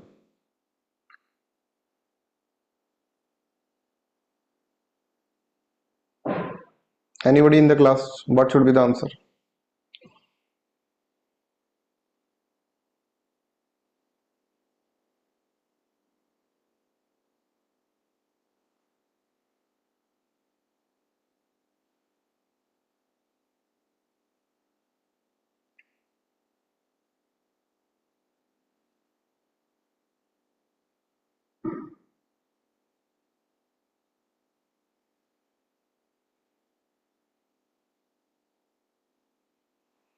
अब यहां पर देखो, which one of the following would you accept as the most appropriate definition of liberty. Liberty की सबसे सही डेफिनेशन क्या है? जो मैंने अभी आपको बताई, पॉजिटिव लिबर्टी, जिसके अंदर each and every section of the society के पास इक्वल अपॉर्चुनिटी है चलने की, each and every section of society के पास इक्वल अपॉर्चुनिटी है पढ़ने की, जॉब की, opportunity to develop oneself fully, सबके पास अपॉर्चुनिटी है। आज से पहले अगर मैं आप होते तो आप एब्सेंस ऑफ रिस्ट्रेन लगा देते। ये भी ठीक है एब्सेंस ऑफ रिस्ट्रेन, पर ये नेगेटिव इक्वलिटी है, मतलब नेगेटिव लिबर्टी है, मतलब आप नेगेटिव लिबर्टी को फॉलो कर रहे हैं। पर ये भी ठीक है, protection against the tyranny of the political rulers, this is also what a type of liberty, आप कह सकते हैं political liberty. But most appropriate तो नहीं है। मोस्ट अप्रोप्रिएट तो वो वाली है जिसके अंदर सब डेवलप हो जाए, ऐसी लिबर्टी जो कि सब डेवलप हो जाए, positive liberty. Opportunity to do whatever one's like, ये तो नहीं होगा। एब्सेंस ऑफ रिस्ट्रेन आप लगा देते, सबने यही क्वेश्चन लगाया, यही आंसर लगाया इसके अंदर, प्रीलिम्स का क्वेश्चन है। पर आप देखो, this is the most appropriate और not according to our definition, जो हम अभी तक की अंडरस्टैंडिंग जो करें। Shruti, is this clear? Shruti, this question मैं तुमसे दूसरी बार पूछ रहा हूं और दूसरी बार तुम गलत आंसर दे रहे हो। ये फिलोसफी उसके अंदर भी पूछा हुआ है ना, एथिक्स के अंदर ये question. Is this clear with everyone? यहां पर सबको समझ में आ रहा है कि हमें कैसे वो पूछ रहा है। देखो इस क्वेश्चन में कैसे वो आपका इंटरव्यू ले रहा है कि तुम्हारे अकॉर्डिंग कौन सा मोस्ट अप्रोप्रिएट डेफिनेशन होगा लिबर्टी। देखिए तो सारी डेफिनेशन कहीं ना कहीं लिबर्टी की डेफिनेशन में काउंट कर सकते हैं आप। इसको भी नेगेटिव लिबर्टी तो है ही, एब्सेंस ऑफ रेस्ट्रेंट वो वाला। तो आप देखेंगे लिबर्टी, रेस्ट्रेन, ये ठीक है यार, लिबर्टी का मतलब रेस्ट्रेन नहीं होना चाहिए, तो कई बच्चे ये आंसर लगा देंगे। पर आपने ऐसा वाला सिस्टम फॉलो कर लिया जिसमें रोड लाइट है ही नहीं, ऐसा वाला सिस्टम फॉलो कर लिया जिसके अंदर रिच पुअर सबको बोल दिया कि भाई जमीन का टुकड़ा है, जिसको लेना है वो ले लो, absence of restraint. There should be some rule ना, ट्रैफिक लाइट होनी चाहिए ना, protection against the tyranny of the political ruler, that is also correct, but most appropriate तो नहीं है ना।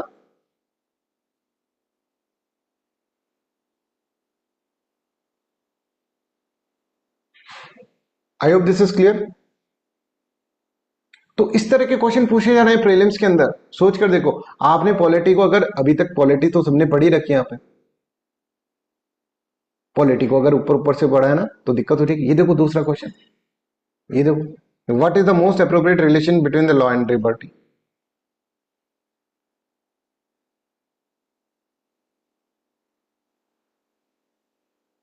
इसका आंसर बताओ। समझ रहे हो फिलॉसफी कितना इंपॉर्टेंट है आप लोगों के लिए। पॉलिटी को पॉलिटी की तरह पढ़ा तो क्वेश्चन सॉल्व नहीं हो रहे, कॉन्सेप्ट की तरह पढ़ा वो कहां पर आएगा फिलॉसफी के अंदर। आप समझ गए?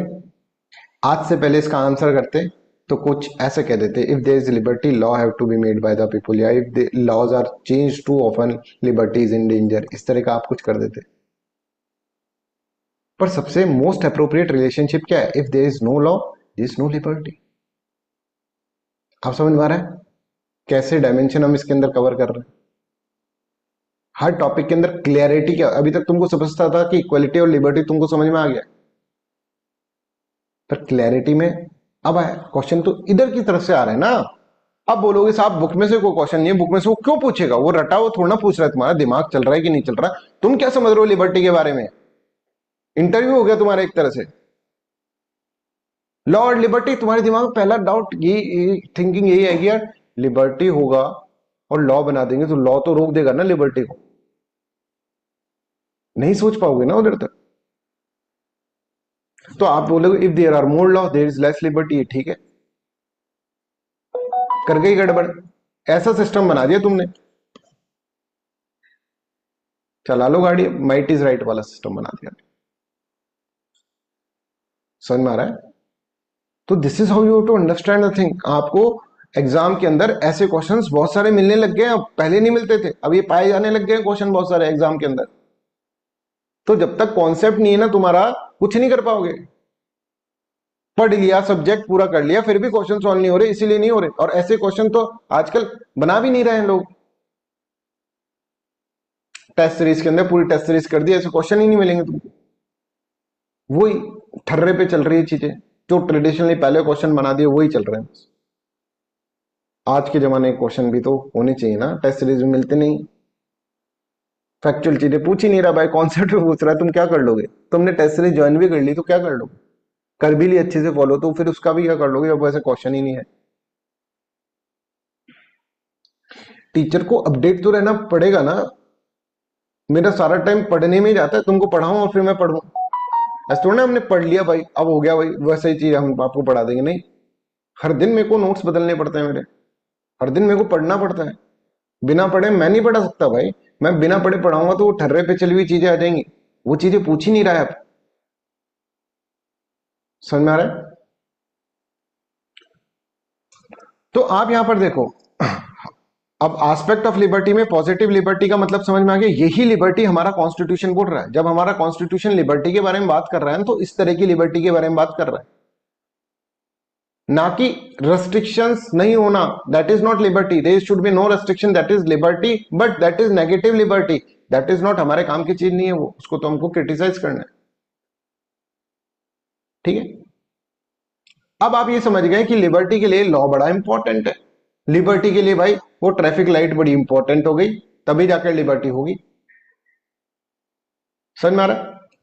तो मैं कहूं कि लिबर्टी के लिए सब चीजें इंपॉर्टेंट है, सब चीजें प्रोवाइड करेगा कौन? लॉ कौन बनाएगा बताओ मेरे को, लॉ कौन बनाएगा? इसको बी को 95 मीटर पे कौन खड़ा करेगा? बी को 95 मीटर पे कौन खड़ा करेगा? ये डिस्ट्रीब्यूशन जस्टिस जो होगा वो कौन, ट्रैफिक लाइट के रूल्स कौन बनाएगा, लॉ कौन बनाएगा? स्टेट, वेरी गुड, स्टेट बनाएगा साहब, लॉ बनाएगा स्टेट। अब अगर स्टेट लॉ बनाएगा तो स्टेट को पावरफुल होना पड़ेगा ना, state should be powerful enough, limited state तो नहीं बना पाएगा, स्टेट को पावरफुल होना पड़ेगा। स्टेट को पावरफुल होने के लिए, स्टेट को पावरफुल होने के लिए इसको बहुत सारी पावर देनी पड़ेगी स्टेट को। ट्रैफिक पुलिस वाले को ऐसा खड़ा कर दिया तुमने, कोई पावर, बिना पावर के, हर कोई आके उसके थप्पड़ मार के जा रहा है, तू लेगा क्या मेरा चालान? थप्पड़ मार के, उसके पास पावर ही नहीं, कुछ कर ही नहीं सकता, उसको पावरफुल बनाना पड़ेगा। आपको उसको एक पर्टिकुलर ड्रेस दिया आपने, आपको उसको पर्टिकुलर पावर देनी पड़ेगी, आपको उसको पुलिस के लिए उसको असले भी देने पड़ेंगे, हथियार भी देने पड़ेंगे, गन और ये सब चीजें देनी पड़ेंगी, तभी तो जाकर स्टेट पावरफुल दिखेगा। स्टेट के पास बहुत सारे राइट होने चाहिए, स्टेट के पास ये राइट होने चाहिए किसको कब कैसे कहां कब कितना प्रोड्यूस करना है, तभी तो जाकर किसको कैसे डिस्ट्रीब्यूट करना है। Ownership and control of material resources should be in the hand of the state, तभी जाकर ये सब चीजें हो पाएगा। स्टेट के पास अधिकार होना चाहिए, किसी के पास ज्यादा पैसा आ गया तो उससे पैसा लेकर गरीबों में बांटे, रॉबिनहुड अप्रोच होनी चाहिए। पर उसके लिए ज्यादा पैसे वाले से लड़ना पड़ेगा ना, स्टेट को ए से लड़ना पड़ेगा ना, ए बोलेगा मैं ऐसा होने नहीं दूंगा, state should be more powerful than the resourceful person, that is a. तो यहां पर स्टेट का रोल ज्यादा रहेगा, स्टेट का रोल नाइट वॉचमैन की तरह नहीं रहेगा, स्टेट का रोल लिमिटेड नहीं रहेगा, स्टेट का रोल बहुत ज्यादा रहेगा, सोशियो इकोनॉमिक राइट्स के लिए भी इसके अंदर देगा। तो हमको यहाँ पर एम्पावर करना पड़ेगा स्टेट को, पॉजिटिव लिबर्टी या फिर पॉजिटिव इक्वलिटी अटेन करने के लिए there should be empowered state. In the concept of positive liberty, the state is not just like a night watchman preventing harm. Instead, it actively work to remove the obstacle, जैसे poverty, literacy, discrimination, poor health, ये हटाने का उसको पास power होना चाहिए।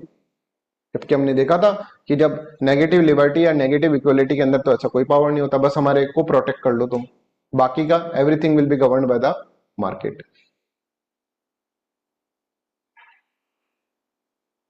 State को एक तरह से वेलफेयर ओरिएंटेशन होना चाहिए स्टेट का। Positive liberty assume that for people to be truly free basic needs must be met, focus is on public good, social justice, इसका होना चाहिए। Road, school, hospital, clean water, ये सब चीजें होना चाहिए। लीगली मान लो आपने कह दिया लॉ के अकॉर्डिंग आप क्या हो, आप सब जॉब ले सकते हो, दैट्स ऑल। ऐसा नहीं होता है, जॉब ले तो सकते हो पर उसके लिए मेरे को अफोर्डेबल एजुकेशन भी होनी चाहिए। गरीब आदमी कैसे जॉब लेगा फिर? तो वेलफेयर ओरिएंटेशन होना चाहिए स्टेट को। I hope this is clear to everyone. चलो भाई यहां तक ही आपका क्लास रख लेते हैं, फिर कुछ ज्यादा भी नहीं पढ़ाना चाहिए, ठीक है, तुम्हारा नुकसान होगा फिर उससे भी। तो यहीं तक क्लास रख लेते हैं आज की, राइट। शाम को आपका टेस्ट है, टेस्ट अपलोड कर दिया गया है, ठीक है, जो भी देना चाहते हैं अभी दे दीजिए। आपका 1 आवर एंड 15 मिनट का टेस्ट है, जिसमें please right the question answer. जिसने क्वेश्चन नहीं लिखा उसके आगे मार्क्स नहीं लिखे, कितने मार्क्स का है ना, तो उसको फिर कॉपी चेक नहीं करूंगा मैं, मेरे को बड़ा डिफिकल्ट होता है, बार बार में क्वेश्चन पढ़ना पड़ता है, क्योंकि मेरे को क्वेश्चन बार बार में पढ़ के फिर मैं चेक करता हूँ आप लोगों का। क्वेश्चन के ऊपर भी कमेंट करने होते हैं मेरे को कि भाई देखो ये डिस्कस कीवर्ड है इसके अंदर ऐसा, और थोड़ा स्पेस छोड़ो भाई, मेरा लिखने के लिए भी स्पेस छोड़ दो। जैसे आप एक पन्ने खत्म करो ना, तो उसके ऊपर मैं इंट्रोडक्शन पूरा लिख कर दे रहा हूँ आपको, बॉडी पार्ट लिख कर दे रहा हूँ, तो उसके लिए जगह छोड़ दो थोड़ी, है ना, एक पेज छोड़ दो, एक पेज खाली दे दिया करो मेरे को हर क्वेश्चन के बाद, तो उससे ज्यादा इजी रहेगा, ज्यादा कमेंट मैं आपको डाल सकूंगा, ठीक है। नहीं तो आपके फिर उसके ऊपर कॉपी के ऊपर ही डालना पड़ता है मेरे को, that will become a problematic for you also, आप नहीं देख पाओगे फिर, ठीक है। तो यहां तक अपन क्लास रखते हैं, फिर कल अपन इसके आगे कंटिन्यू करते हैं, right. So that's all for today's class. अब जल्दी से आप पढ़ाई स्टार्ट कर दो इंडियन फिलोसफी की, ठीक है। अब ये नहीं कि 5 बजे टेस्ट है तो अभी रिलैक्स करने लग गए तुम, नहीं, अभी पूरा का पूरा रिवाइज कर दो, अच्छे मार्क्स लाने, इजी क्वेश्चंस पूछे गए, ऐसे कोई हार्ड नहीं पूछे गए, ठीक है। कल क्लास हमारी क्लास 6:30 पे रहती है, 6:30 है, 6 बजे योगा होता है, जो भी बच्चे अटेंड करना चाहते हैं कर लेते हैं, ठीक है। आजकल तो कोई कर ही नहीं रहा अटेंड, ठीक है, तो बट मैं तो करा ही रहा हूँ। 6 बजे आपका योगा होता है और 6:30 बजे आपकी क्लास होती है, ठीक है। तो that's all for today's class, thank you so much, bye bye, take care.